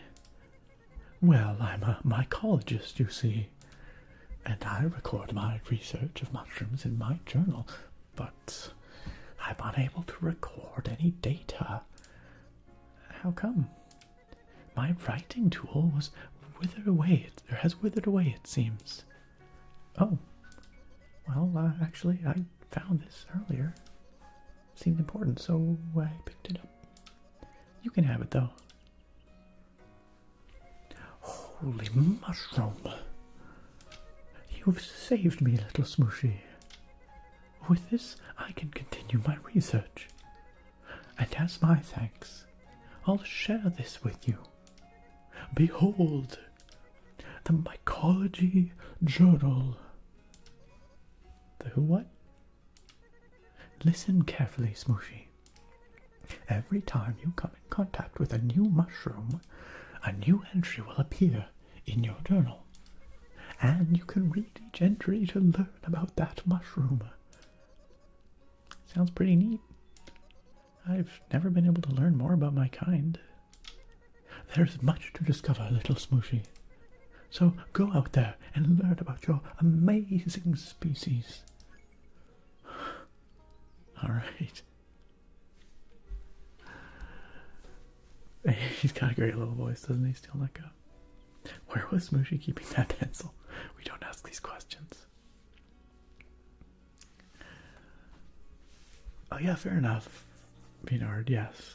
Yeah, Mario Odyssey definitely falls in that category. Beanard says, here's the real reason I picked this game for all of us. I felt we all needed a lesson on mushroom species. I mean, who doesn't? Except for mycologists, I guess. They already know. Get your notes out, everyone. There will be a quiz at the end. Naga says, this is all very topical as I've been gathering the stuff I need to grow my own mushies. Cool.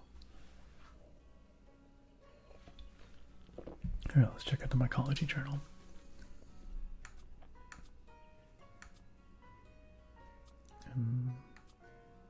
Wait, what did it say?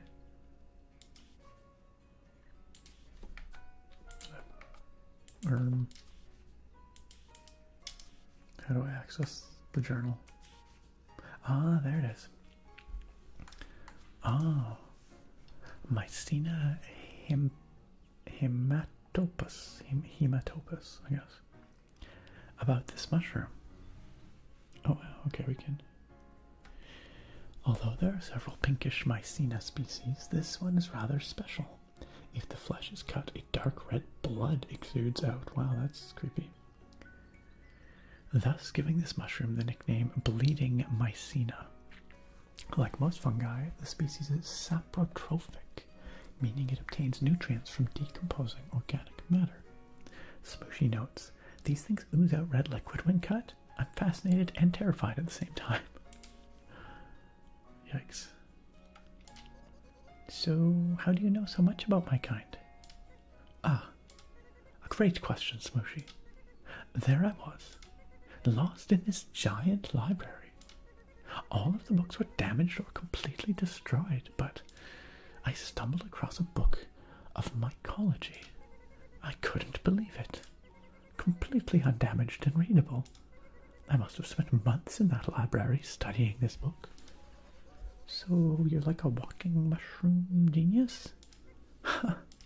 My knowledge of mushrooms may be vast, but my fieldwork is still inexperienced. So I travel around the forest in search of new mushroom knowledge. Oh, cool. I hope you find more shroomies on your mushroom quest. Thank you, Smushi.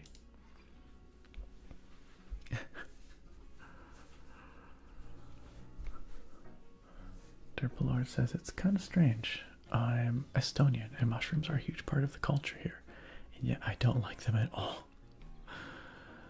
You're a black sheep. So these are the creepy bleeding mushrooms, I guess. Huh. Yo, what's up, Red Boy from Newey? How you doing? Welcome on in. For reference or context, there was a post on the Estonian subreddit a few years ago where someone asked for some good mushroom picking spots. Top comment was, nice try, Myco Spy. An Estonian would rather commit treason than reveal their best mushroom spot. Interesting. I didn't realize that Estonians were so... Oh, here we go. Here's our little flower. We're so serious about their mushrooms. But, nice. Oh, what's that? A spore of energy. Ah, I feel a strong energy from within. It's also sticky. I assume that gives us more stamina for gliding, maybe. Yeah, my cultural heritage is Polish, and the Poles also love their mushrooms. So.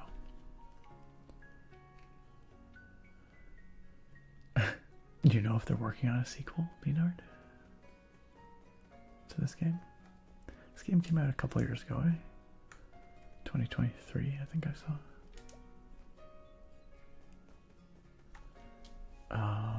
Let's check out our spore of energy. Doesn't say what it does, but well, maybe we'll find out. Oh gosh. Ancient passage. Little signpost. Forest entrance, where we just came from. Myrtle pools, off to the right. Anemone woods, that way too. And Bolit Beach. All that way. This way. But what's this way? Didn't say anything about this way. Ooh, a ring. It looks like a berry should go here. Oh. Yo, is that salamander? Hello? Excuse me? Yes? Oh, can you please move? Food. Food? No food here. But you're kind of in the way. Then no. Okay, so we gotta find a berry to get this guy to move. And then we'll be able to go into whatever that is. Meanwhile, this dude here. Who's this? What's up? Hello. Is there a river nearby? Yep. Oh, where is it? Right through this tunnel. Oh no. You're talking about this one with that lizard in it, aren't you? Yep. He's a big old fella. Taking a big old nap. But I've got to pass through there. It might be my only way home. Have you tried waking it up? Kinda. Tried asking it to move earlier, but it just responded with food or leave. I'm not trying to get eaten today, so I peaced out. So then, it's just a little hungry. Yep, and grumpy. Maybe I can lure it out with some food then. Worth a shot. I saw a blueberry around here earlier. Bet this big fellow would like that. Oh, where is it? I think someone's hoarding one. Over by Myrtle Pools. It's a pretty chill spot. Just follow the path up this hill. Okay. Thanks for the help. Yep.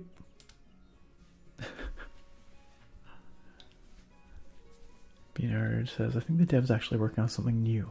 He's posted some stuff on Twitter about it. It looks sort of like a top-down Zelda.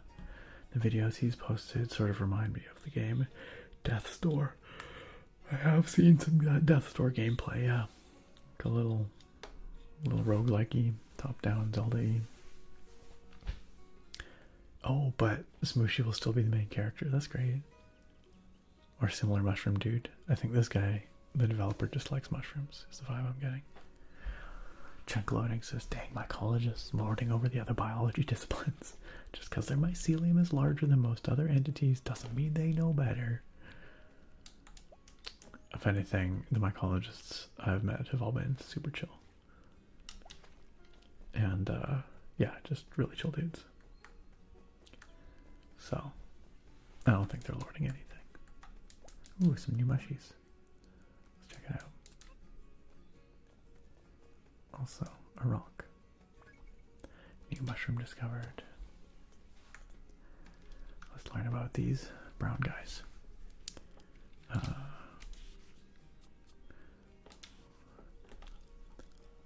Hypholoma capnoides.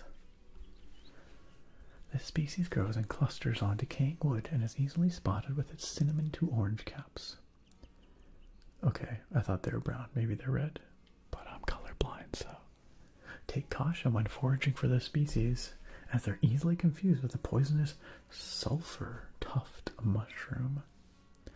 Smushi notes. These are always growing in groups. I wonder if they ever get tired of each other. Like, what happens if they get in a fight? They just have to stare at each other and get over it?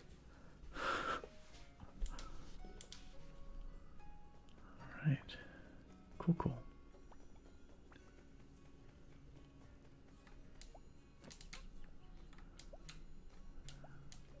Some more bouncy flowers. Where are we going? Yeah, the music is awesome. It just perfectly fits the vibe. What's all this? What's all this? A keyhole? I think what this needs isn't in this forest. So I have to go somewhere to get it. And come back. Cool. It's nice that it tells you that though, eh? You think those look orange? Okay, fair enough. Well, I'll take your word for it.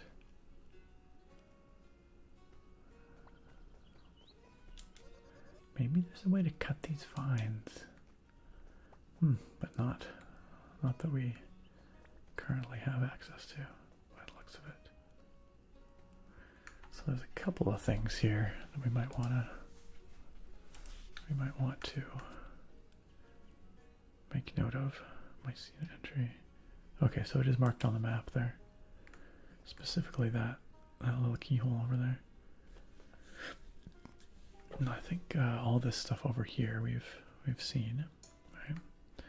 Although we haven't been up above over there yet.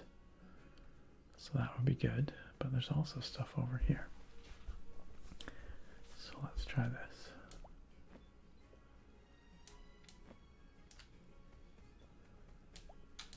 What's this? Some different kind of rock.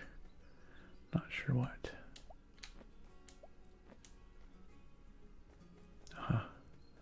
This is clearly on the way to the lake or pond or whatever it is.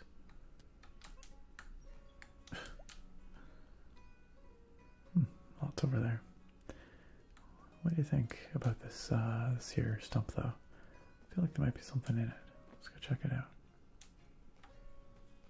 Ooh, hello. What are you? Oh, we could have just come straight in, but okay. What are you, indeed? Hello.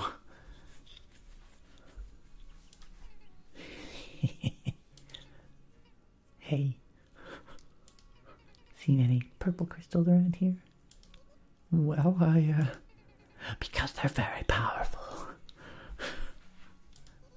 Really? They just seemed like regular crystals to me. Fool. They hold great power. Power that only mushrooms can harness. Oh, well, I am indeed a mushroom. Yes, yes, an interesting specimen. But it'll take more than that. You must acquire an augmenter to use its power. Are you paying attention? Yes, I am. Something about an augmenter? Precisely. Find an augmenter. Combine your purple crystals with it. And watch yourself transform. Oh, sounds pretty cool. The power of the crystals is cool. Right. Be warned. These augmenters are not so easily found. But the purple crystals share their knowledge with me. They speak to you? In riddles, yes. Transcripts of where these augmenters may be. So, speak to me if you wish to access such powerful knowledge. Okay, thanks. Now then, what would you like to know? You can ask about different colors of augmenters. Phthalo red, thank you. Thank you. It's a really nice gift from my wife for Christmas. It's a Citizen Eco Drive Peyton. It's my everyday wear watch right now. Steel Echo says, oh man, you gotta give me my fix of purple crystals. Definitely Alice in Wonderland Caterpillar vibes. Yeah, a little bit of that. I don't know if there is a night cycle attractive. We haven't seen it if there is. Let's ask about the purple augmenter. One of the shrines holds something divine. Okay. Strawberry augmenter. Juicy, sweet and red strawberries fill her head. This is cryptic. Flower augmenter. She treasures the flower shrines, adorned with colors divine. Alright. Secret augmenter. A locked door with a mystery in store. Well, we did find a locked door already, so. Okay. Bye. Bye. Don't forget the power of the crystals is cool. Alright, thank you. Whatever you are. That was not what I expected. But, you know. I'm okay with it. Yo, Crisley, how you doing? Good to see ya. What's new?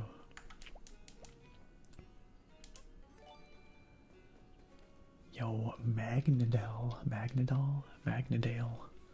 Thank you for the follow. Welcome to the stream. Good to have you here.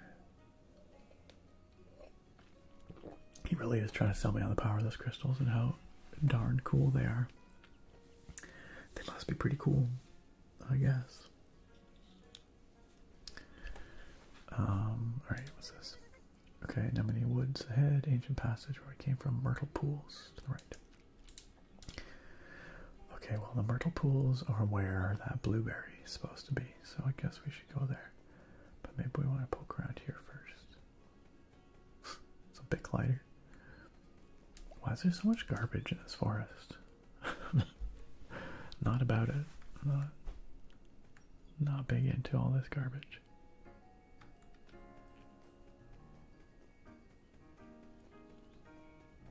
So we're kind of up above where we were before. We still don't know what to do with these crystals, though. The purple crystals are cool, evidently. But these ones I do not know.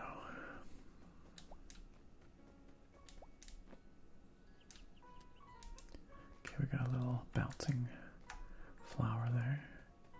Ooh, another shrine.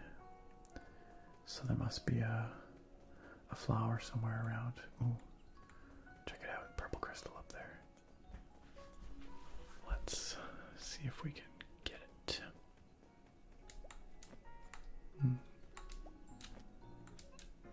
Nice. Yeah, it's kind of a dumping ground, isn't it? Grizzly says, doing alright. Gotta try my best to sleep. Hope you're doing well. I'm doing great, thank you. I hope we can help you sleep. It's pretty chill around these parts, and this game is super cozy, so.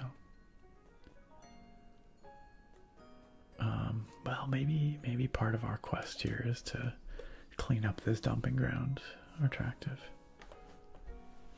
Maybe so.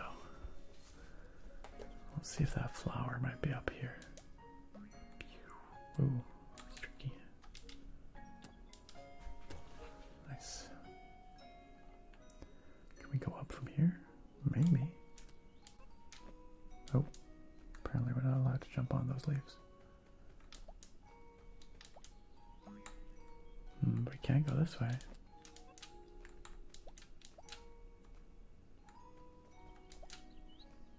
This would be an awesome Steam Deck game, eh? Oh, with flowers through there, but we need to find a way to cut those roots or branches. It's a tool we don't have yet.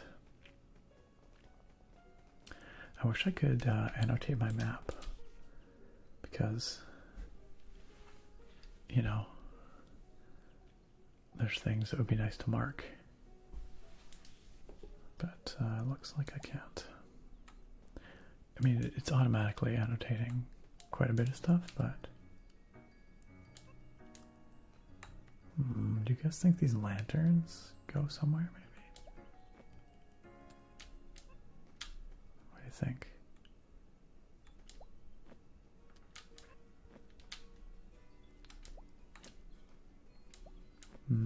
No, looks like we can't jump onto these leaves, so I guess there's nothing. Just seemed like maybe, possibly. Alright. The Myrtle Pools. We're on the search for a blueberry. Yeah, this game's super cozy. Lord, I got prescribed something by my doctor. I was told to take it and go home. It sounds like homopathy. Boo, get off the stage. This music's great. Yo, it's a mushroom friend. Hello. Ooh, this mushroom friend has the blueberry we need. Alright, mushroom friend, what are we gonna have to do to get that blueberry from you? Oh man, what a vibin' day. Yeah, it's really nice out. Hanging by the water with my bluebee that I worked so hard to get. Yes sirree, doesn't get any better than this. Bluebee? Yeah, man, you know, bluebee, short for blueberry. Oh, wait, would you by any chance give me one? I really need it for something. Give my bluebee, man, I love this thing. I don't think I could just give it up. Oh, I understand. But I've been vibing with those green crystals lately. You down for a trade, little mushroom dude? Say 60 crystals for my berry. Okay. I don't have 60 crystals yet, but... Oh, hold up, man. Looks like you're short of crystals. Come back when you have at least 60, and we've got a deal. Alright. Well, I reckon we can find 60 more crystals, or 20 more. We have 40 already. Just gonna have to look around a bit. He loves his bluebee. How could you take that from him? Chugloading says, dude seems like he might have been puffing some bluebee green crystals indeed. Indeed. Most definitely.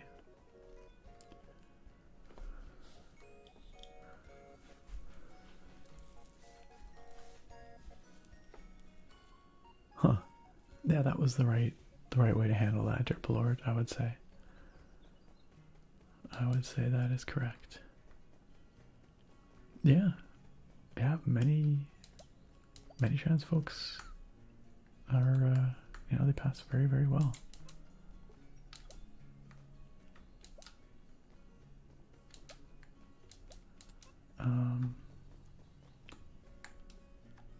Let's see. What's this? Hey, hi, hello. Hi. My senses are tingling. Bryn's Gaming asks, hey, I wanted to ask, will you ever make a video about Tainted Grail? Good question. I'm still playing Tainted Grail myself. I did that unboxing video, which I suppose you probably saw. But I could do, yeah, a Wandering in Tainted Grail video would be kind of cool. I have to figure out where I'd want to wander.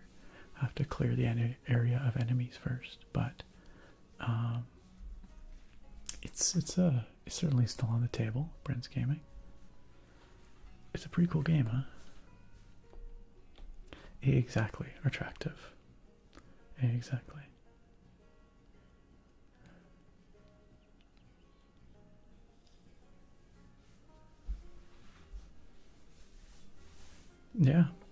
Yeah, one never knows, right? So that's why, assuming, like our tractor says, we just, yeah, best not to assume anything. One never knows. Your senses? Yes. I'm trying to collect these old circular relics.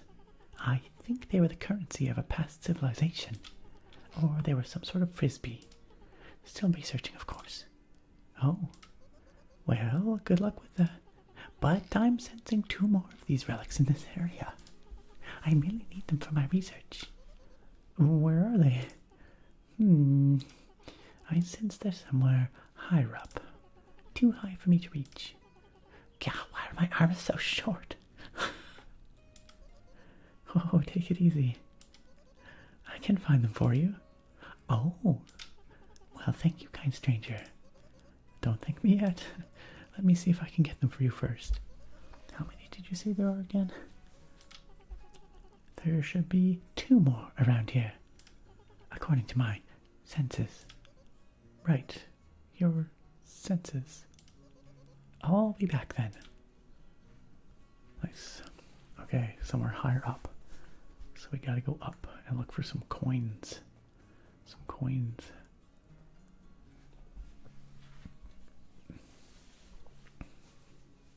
Neither, Lord, I think that came across as very sincere. No worries.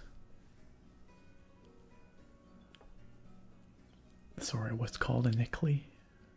Oh, a nickel. I get a nickel. I get what you're saying. Sorry, that took me a second. Definitely frisbees. I don't see any colored text. Sorry, dear Lord.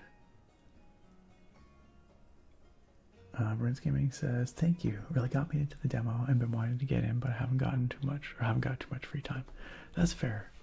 The game, I think, is pretty substantial if you want it to be. It's looks like what I've played. It seems like there's a lot there. So I get you. Shoot. How are we supposed to get up there?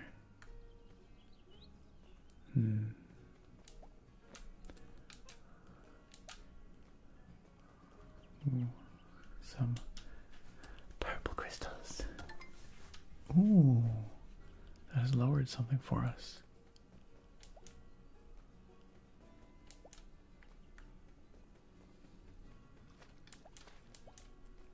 Man, this game is just super charming. And it actually feels pretty good to play. I just kind of want to keep playing it, you know? Some point here I'm going to have to head to bed, but... Okay. Okay. Ooh, we have to get over there maybe? Ah. An ancient relic.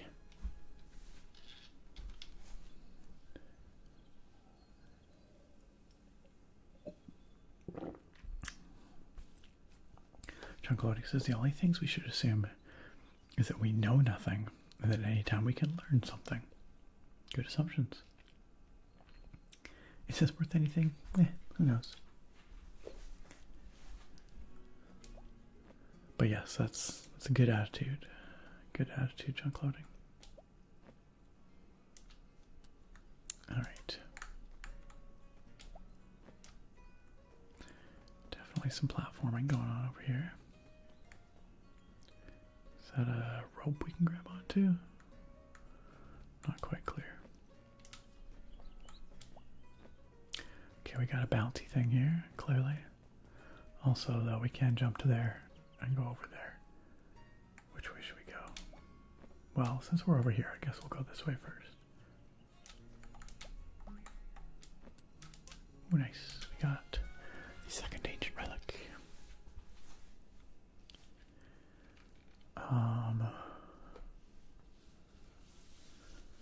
Saw a concert for 45 cents. It was 50 cents featuring Nickelback. Wow. Wow. Just a regular frickin' comedian up here, yo. Wow. Yo, what's up, Sour Sugar 12? Sour Sugar says finally some good ASMR content instead of just scrolling through all the ear licking. Yeah, well, the ASMR category is a lot of things. Family friendly is not necessarily what I would call it, generally speaking, but there are some of us out here still doing traditional, classic, wholesome ASMR. ASMR gaming tends to be my thing, but there's people just doing trigger-based ASMR out there too. There's some OGs. We got some friends in this community that are doing the classic stuff. But yeah, there's a lot of sexualized ASMR on Twitch too. There's no denying that. You just go look at the ASMR category. It's like, well, okay then.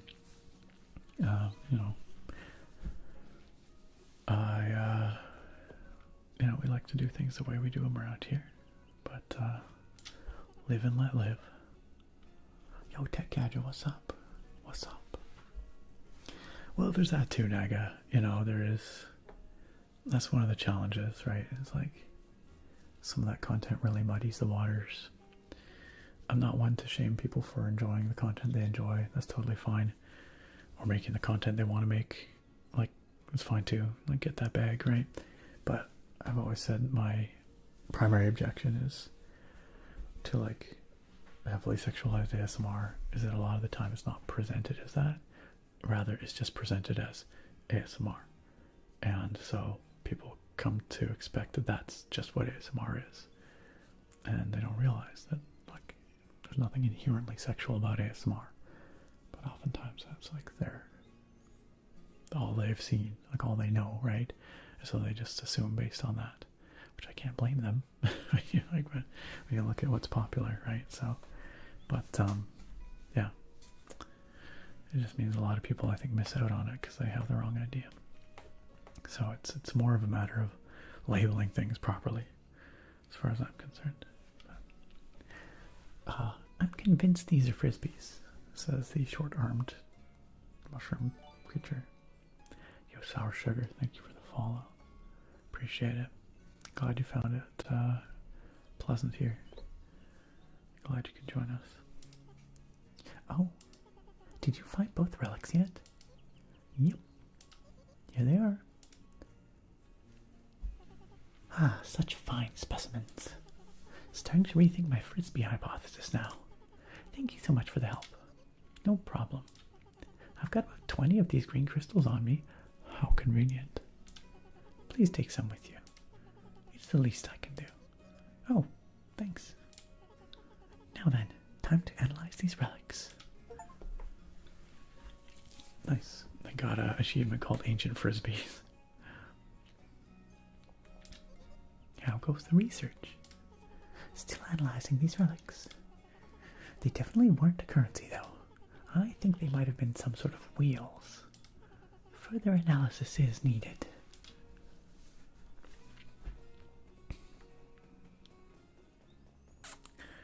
Yakinono says, ASMR was very family friendly.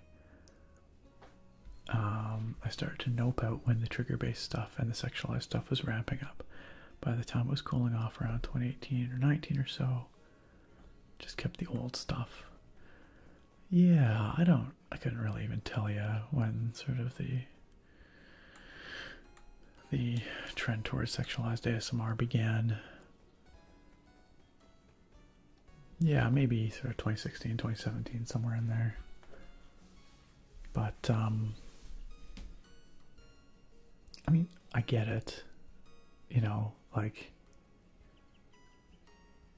everything that can be sexualized is sexualized, and it generally sells well, right? So, like, I get it. And, you know, ASMR obviously has, like, a quiet, like, intimate or close nature to it just by virtue of its character, right? And so, you know, it's kind of a natural step, right? But it definitely muddies the waters when people see that kind of thing and already like automatically start to make assumptions. And then you go and you browse the ASMR category on Twitch and it is what it is. And that just solidifies people's assumptions, sort of preconceptions or preconceived notions about ASMR. And then I think that's unfortunate because I think it does ASMR as a whole a real disservice because, you know, people who might otherwise really enjoy engaging with ASMR content and benefiting from it instead are, you know, turned away because they think it's something creepy or shameful or whatever, right? So, and they miss out. All right, let's get this bluebee from this dude.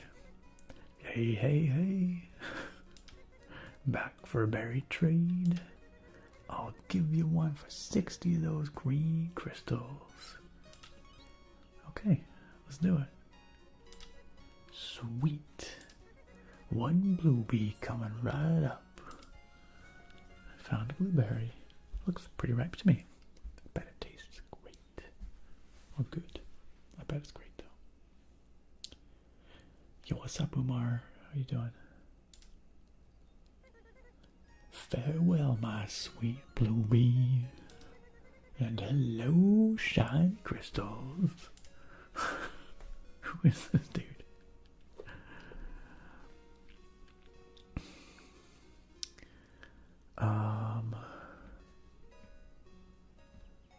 Turbolord says, I think first started ASMR, I started watching this guy called Ephemeral Rift. Oh yes. Yeah, I know you are. Back in the day, sort of early on, we would chat a bit. We almost did a video together once upon a time. A Minecraft video. We were gonna play some Minecraft together, but yeah, Ephemeral Rift, Paul, he has had some, I think, struggles over the years. I don't want to speculate too much, but he said some problematic stuff, you know, for reasons which I'm not, like I said, not really privy to or informed enough to speculate on, but which is a shame, you know, because, you know, his content was very good and very creative, but yeah, it's too bad.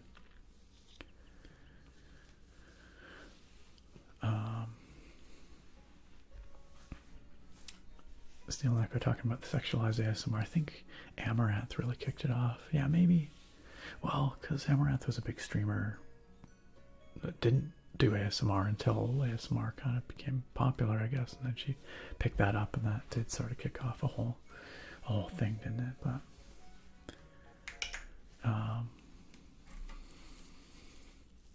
so I'm just scrolling up. I think I missed something.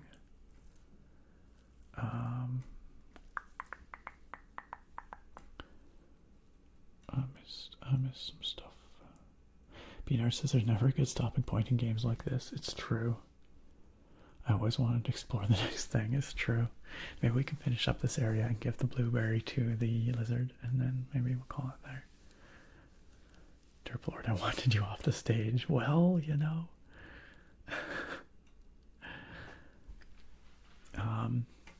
Yeah, it's true. Tech Gadget. FamCam does a lot of classic ASMR triggers.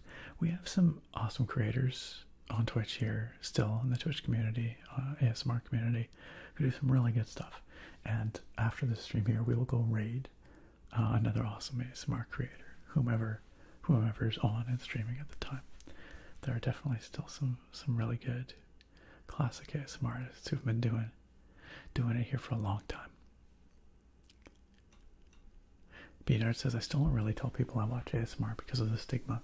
Yeah, and I get it. You know, I think I'm a little more open about it, you know, because I'm used to telling people about my channel. People ask and whatever, and I've been asked enough times and had to, like, explain what ASMR is on various venues, like to people, like friends and family, but also, like, to media and in interviews.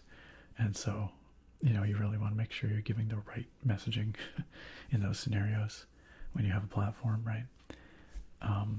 But it's, yeah, it is still, it can be a challenging thing to explain to people who don't,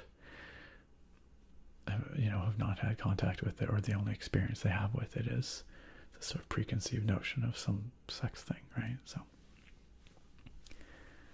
Bruce says, I may have mentioned this before. I had the classic misspelling of ASMR artist as ASMR tits. And so my wife says, well, that's a whole genre now, isn't it?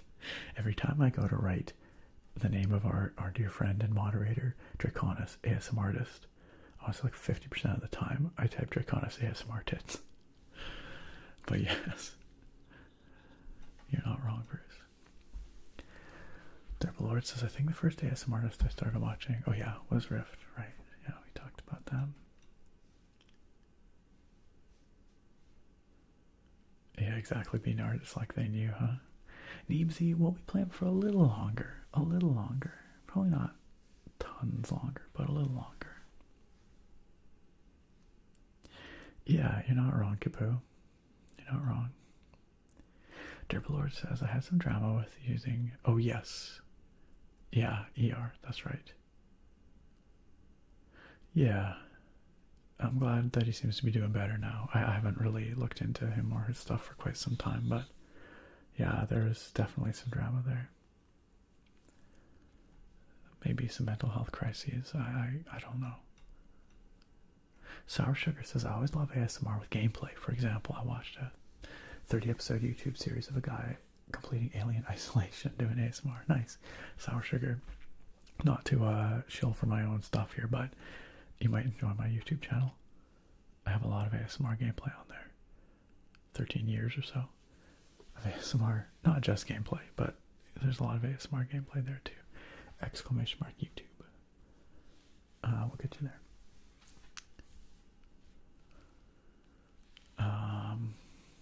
That's right, Bruce. Add sex to anything and people are going to buy it. Pretty much. What are you going to do with those crystals, Naga? I don't know. I don't know.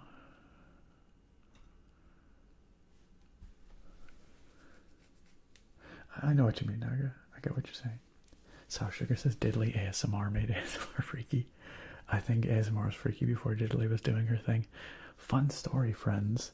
You know how I play D&D with my regular Roll for Relaxation group, which is ABK ASMR, Sage from Whisperwind ASMR, Mira from Using Mira ASMR, and and our DM, Kyle. More recently, Paul. I'm trying to remember his ASMR channel. Oh,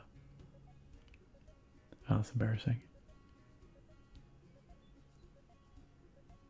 It'll come to me. ASM Artificer? Is that right? No, that's not right. Jeez, man. It'll come to me. Anyway, point being that when we first started that campaign, like many years, well, not even that campaign, started that play group, that D&D play group, years ago now, like 8 years ago or something, 7 years ago, 8 years ago. One of the ASMRs that was going to be in the group, it was gonna be Diddley. Initially, it was going to be me and Amy K and Diddley, and then Diddley backed out at the last moment for reasons I don't remember why, but how different that would have been potentially, I don't know. That was before she kind of went down that route. I think she was making somewhat more traditional ASMR at that time, but this was a long time ago.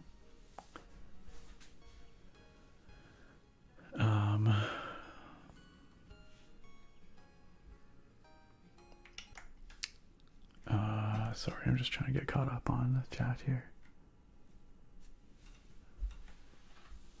Yeah, Canonis says, I haven't actually encountered much sexualized ASMR, but I know that it's out there. Yeah, it's definitely out there. You don't have to look very hard. Omar says, that's why you gotta get out and meet people. Go everywhere, talk to everyone. That's my thing this year, getting out. Yeah, it's a good way to be. Sure. Go meet people, talk to them, make connections, learn about folks. Junk Loading says, it's a tough dichotomy. You shouldn't judge a book by its cover, but those jacket summaries can be pretty handy if you don't have the resources to buy and read every book in its entirety. Sorry, I think I've lost you. Is this a metaphor?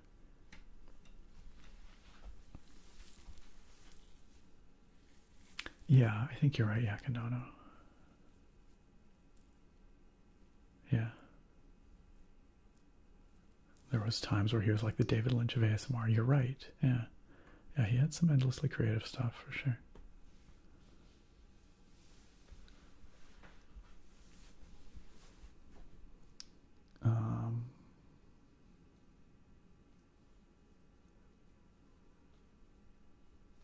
Yeah, Derpalord, again, it's hard for me to know or speculate exactly, but I mean, I wish him well. Like, I hope whatever demons he struggles with, he can, overcome them. Beanard says, I think you're right that ASMR has a natural path to the sexual stuff, and I'm not even upset that it exists. It's just a bummer that it muddies the whole thing. Yeah. Yeah. I'm glad your wife is understanding, Bruce. I'm glad my wife is understanding too. Nice, Derpalord, you getting there? No problem, Sour Sugar. I hope you enjoy.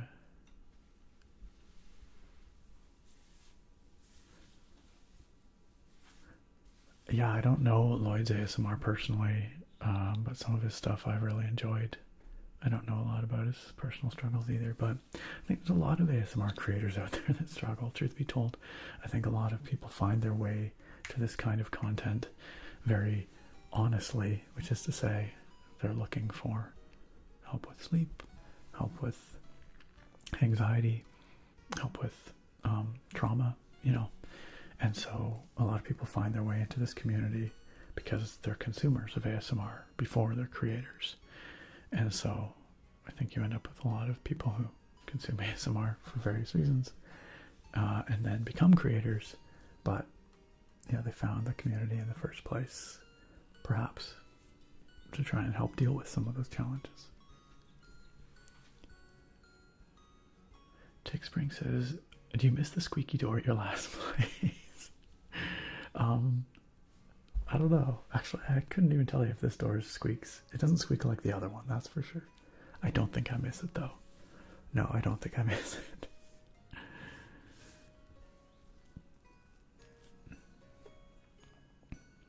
for sure, Dripple Lord.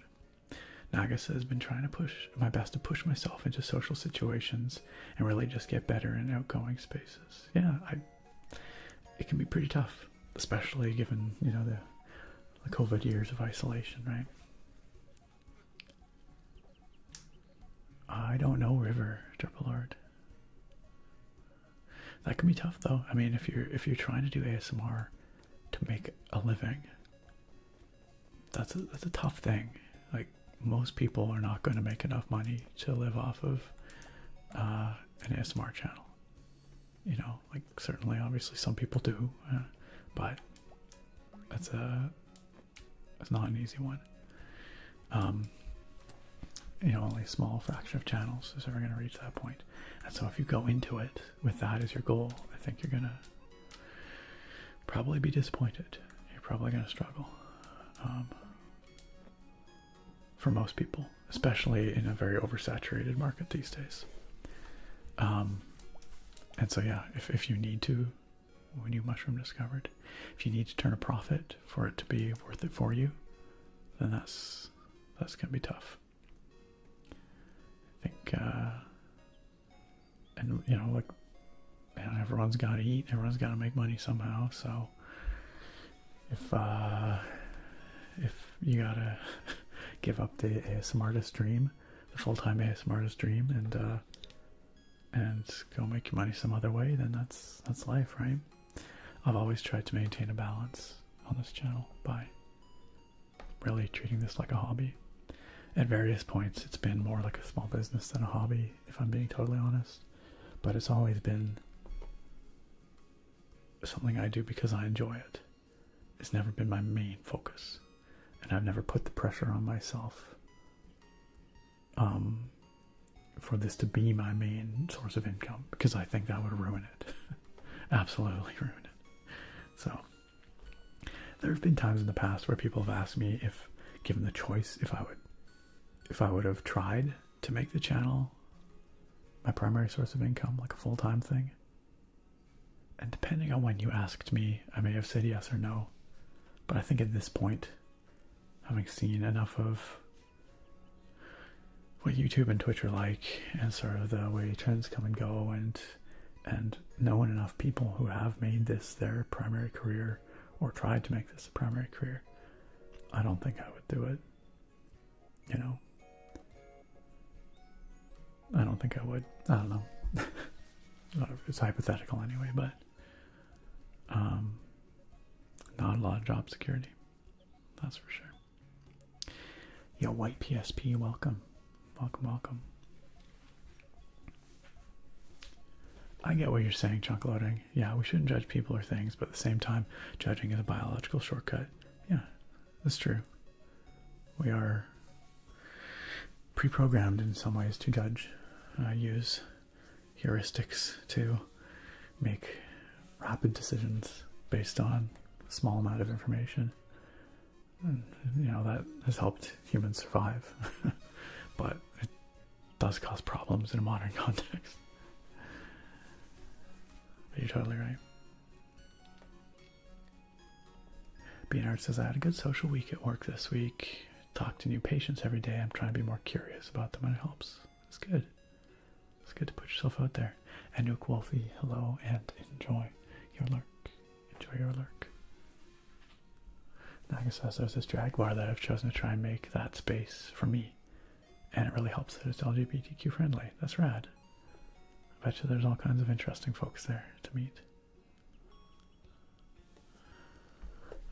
Thoric, thanks for being here. Thoric says, alright, I gotta head to bed. I hope one day Smushi makes it home. See you next time. You know, I like this game enough. We'll probably play some more of it. So, Thoric, hopefully you get to see us, see Smushi make it home in a future stream. In the meantime, you have a great night. Thanks for chilling with us, as always. I reckon we'll see you next week. Seems likely. Have a good night and a great week. Our 3K mode online, I don't know what to say about that. I'm not quite sure. I feel bad for the person who dropped their M&Ms. Alright, let's talk to this little floaty dude here.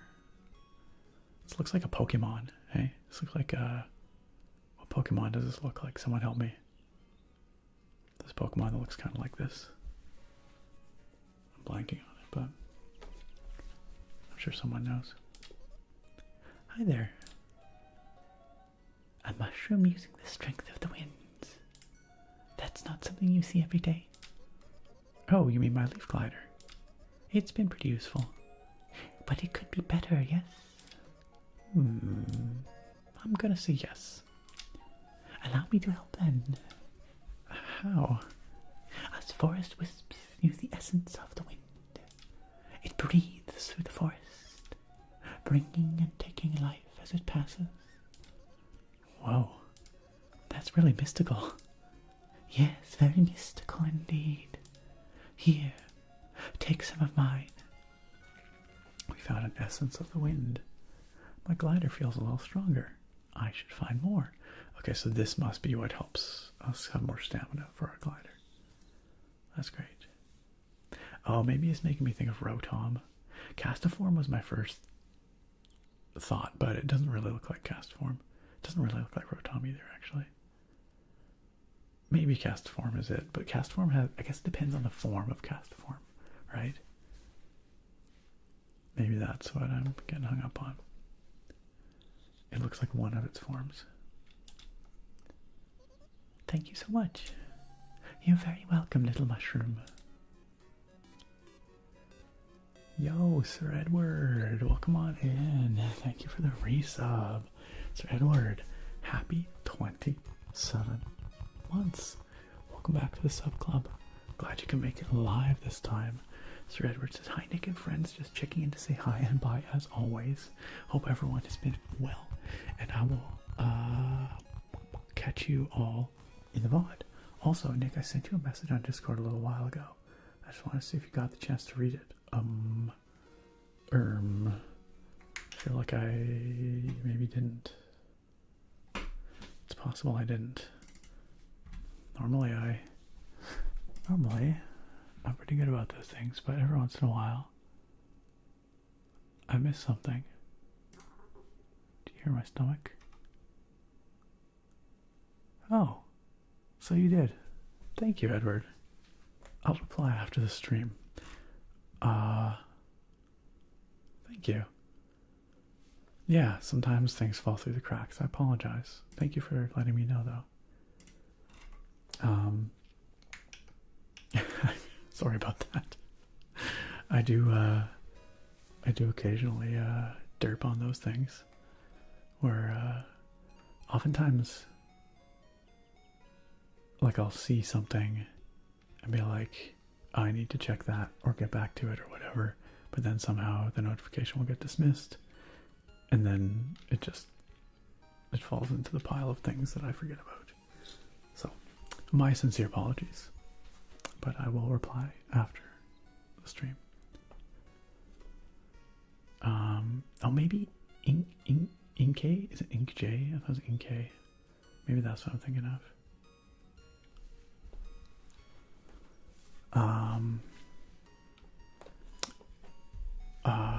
Yeah, maybe that's what I'm thinking of. I don't know. But it definitely has Pokemon vibes. It looks like a spectral pigment, a little bit.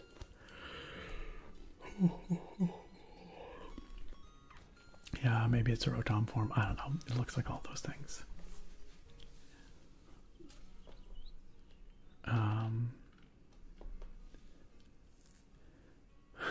Okay.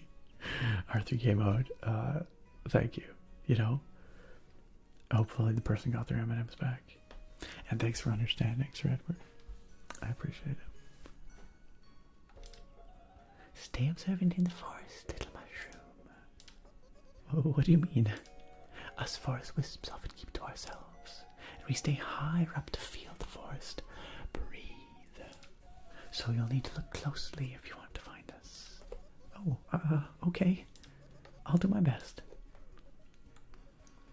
So hopefully we got a longer glide here now. Oh yeah, we totally do. That's great. Also, we gotta read about these mushrooms, don't we? Let's read about this mushroom. Isn't this pretty? This game has a great vibe. the Macrolepiota procera. This mushroom, or this massive mushroom, is commonly referred to as the parasol mushroom. They're often found solitary in pastures and woodlands. However, they're known to form in fairy rings, which is a naturally occurring ring or arc of mushrooms. The fairy ring reminds me, we gotta go and play some more Hobbs Barrow. Gotta get back to that. Smushi notes. Whoa, these are just perfect umbrellas. I feel so safe under the shade of these beauties. Thank you, Parasol Shroomy. I am EP. You're not wrong, Derp Lord. I should probably wrap it up here soon.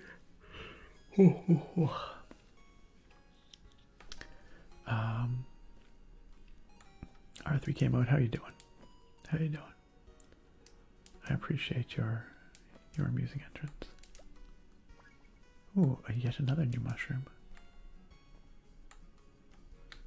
Aha, there we go. Volvopluteus gliocephalus.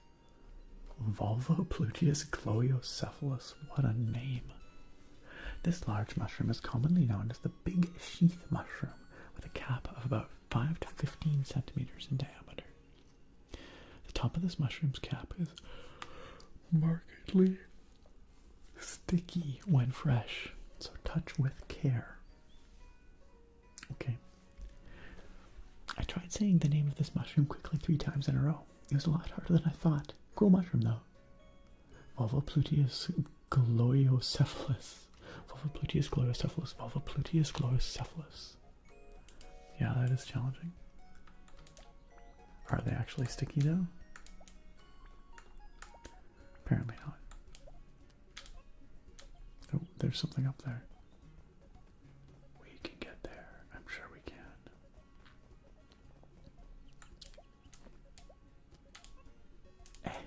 Crap. There. Made it.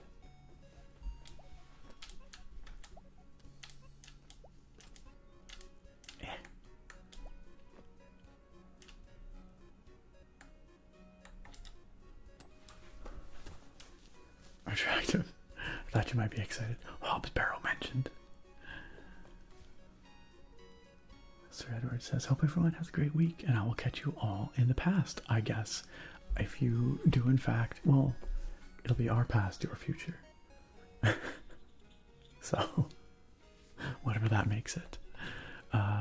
For those who don't know, Sir Edward is a stalwart VOD viewer. And it's always a pleasure when we get to see Edward here alive.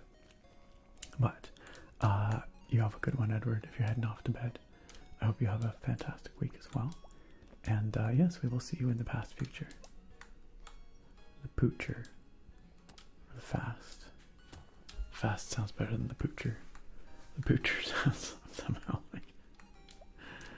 somehow rude. Oh, here's another one of these. Okay, where might we find? Oops. Yikes. Where might we find a flower for this shrine? Perhaps up here. Let's see. Beanard, you prefer the poocher? I don't know, some sounds. Ooh, there it is.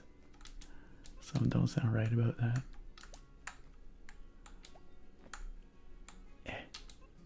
Nice.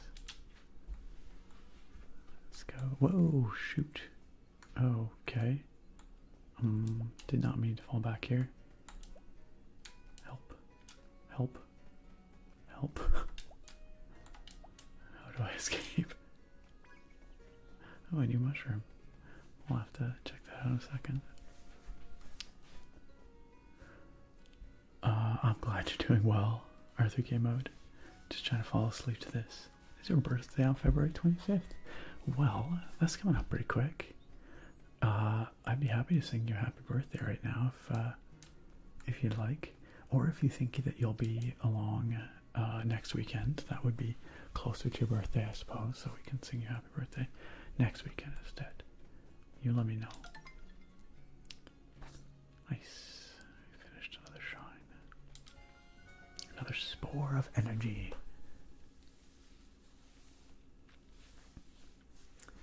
Yeah, I need to know more about that barrow attractive. I have a funny feeling that game's gonna get really grim at some point. What is going on with these spores? What? What was that? Hey, wait a sec. My legs feel stronger. The spores have empowered you. Hold right trigger to perform a brief super sprint. Nice.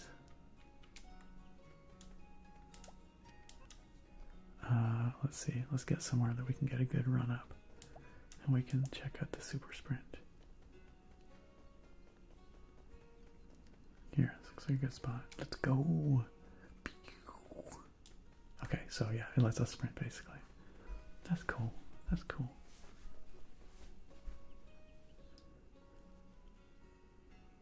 Oh, for sure, R3K. Yeah, sure, we can do next weekend. Whatever you like. I'll be streaming next weekend, and I'd be happy to sing you happy birthday. And I bet you some of the folks here will join in. I mean, in the chat, so much as they can. You'll just have to imagine them singing.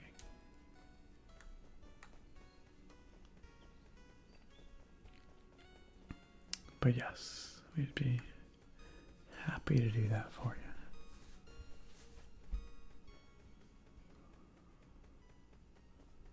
Bolete Beach. Looks chill. Looks like a leggy boy down there. But you know, friends, I probably am gonna have to wrap this up. We're getting pretty late here. Sadly, I do not have tomorrow off. So it looks like we managed to finish the Myrtle Pools area. We have the blueberry that we need to carry on now to feed the lizard. Well, we think anyway. Maybe the lizard will then demand something else. I don't know. Akachi, thank you for the follow. Welcome. Yeah, it's possible the lizard will demand something else then, because there's clearly two other areas here. There's the Myrtle. Well, we were in the Myrtle Pools. There's the Anemone Woods, and then there's that Bolete Beach over there. So we're gonna have to find out what they're all about. But I reckon it's a fair bit of exploration and whatnot. And I'd better wrap it up here for now. So, however, this game has been absolutely delightful. It's been really cute, really charming, and actually pretty fun. The platforming is fun. I like collectathon type games, so this is right up my alley. But we will definitely return to it. LWKY Sam, thank you also for the follow. Appreciate it. Big thanks to Beanard for recommending this game and for requesting it. I appreciate it very much, Beanard. This was a great choice. And we will definitely return to it. Oh, next Sunday is also your birthday, Beanard? Then heck yeah, we will sing you happy birthday too. It's gonna be a big birthday day. R3K Mode says, and I'd like to build more of a connection with you and this channel, so that way it's more special. Well, I appreciate that, and of course you are more than welcome to hang out with us here on streams. You're welcome to leave comments on any of my videos, and of course you're welcome to join us on our Discord as well. That goes for everyone here, !Discord, if you'd like to join us there, if you're not already there. But all of the above, great ways to interact with the awesome people in this community.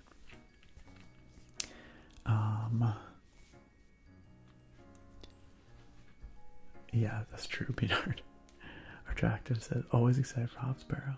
That's why I'm so intrigued. It's definitely going to open up all of a sudden and get super spooky. I think so. I think it's going to get hardcore. Nah, Beanard, we can definitely sing happy birthday at least twice in a stream. I think the most I've ever sung happy birthday in one stream was like maybe 3 or 4 times.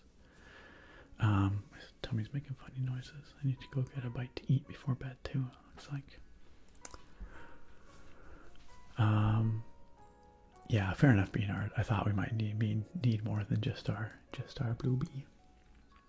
Yes, this game was delightful. Very wholesome. Before we wrap it up here though, friends, you know what we gotta do. We gotta go find another awesome streamer to go raid. As I was saying, there are certainly some other good, wholesome folks that stream on Twitch. People have been streaming here for years. And they are wonderful folks with wonderful communities. And we are gonna go visit one of them right now. Who's it gonna be? Who's it gonna be? Who is streaming right now? Who is streaming right now? You know who's streaming right now? Serenico. Serenico is doing some traditional triggers right now. It says so right in the title of her stream. And Serenico raided us a couple of weeks ago as well with her wonderful community. So it'd be very nice to return the favor. Now let me see if Serenico is taking raids and if she's gonna be wrapping up anytime soon.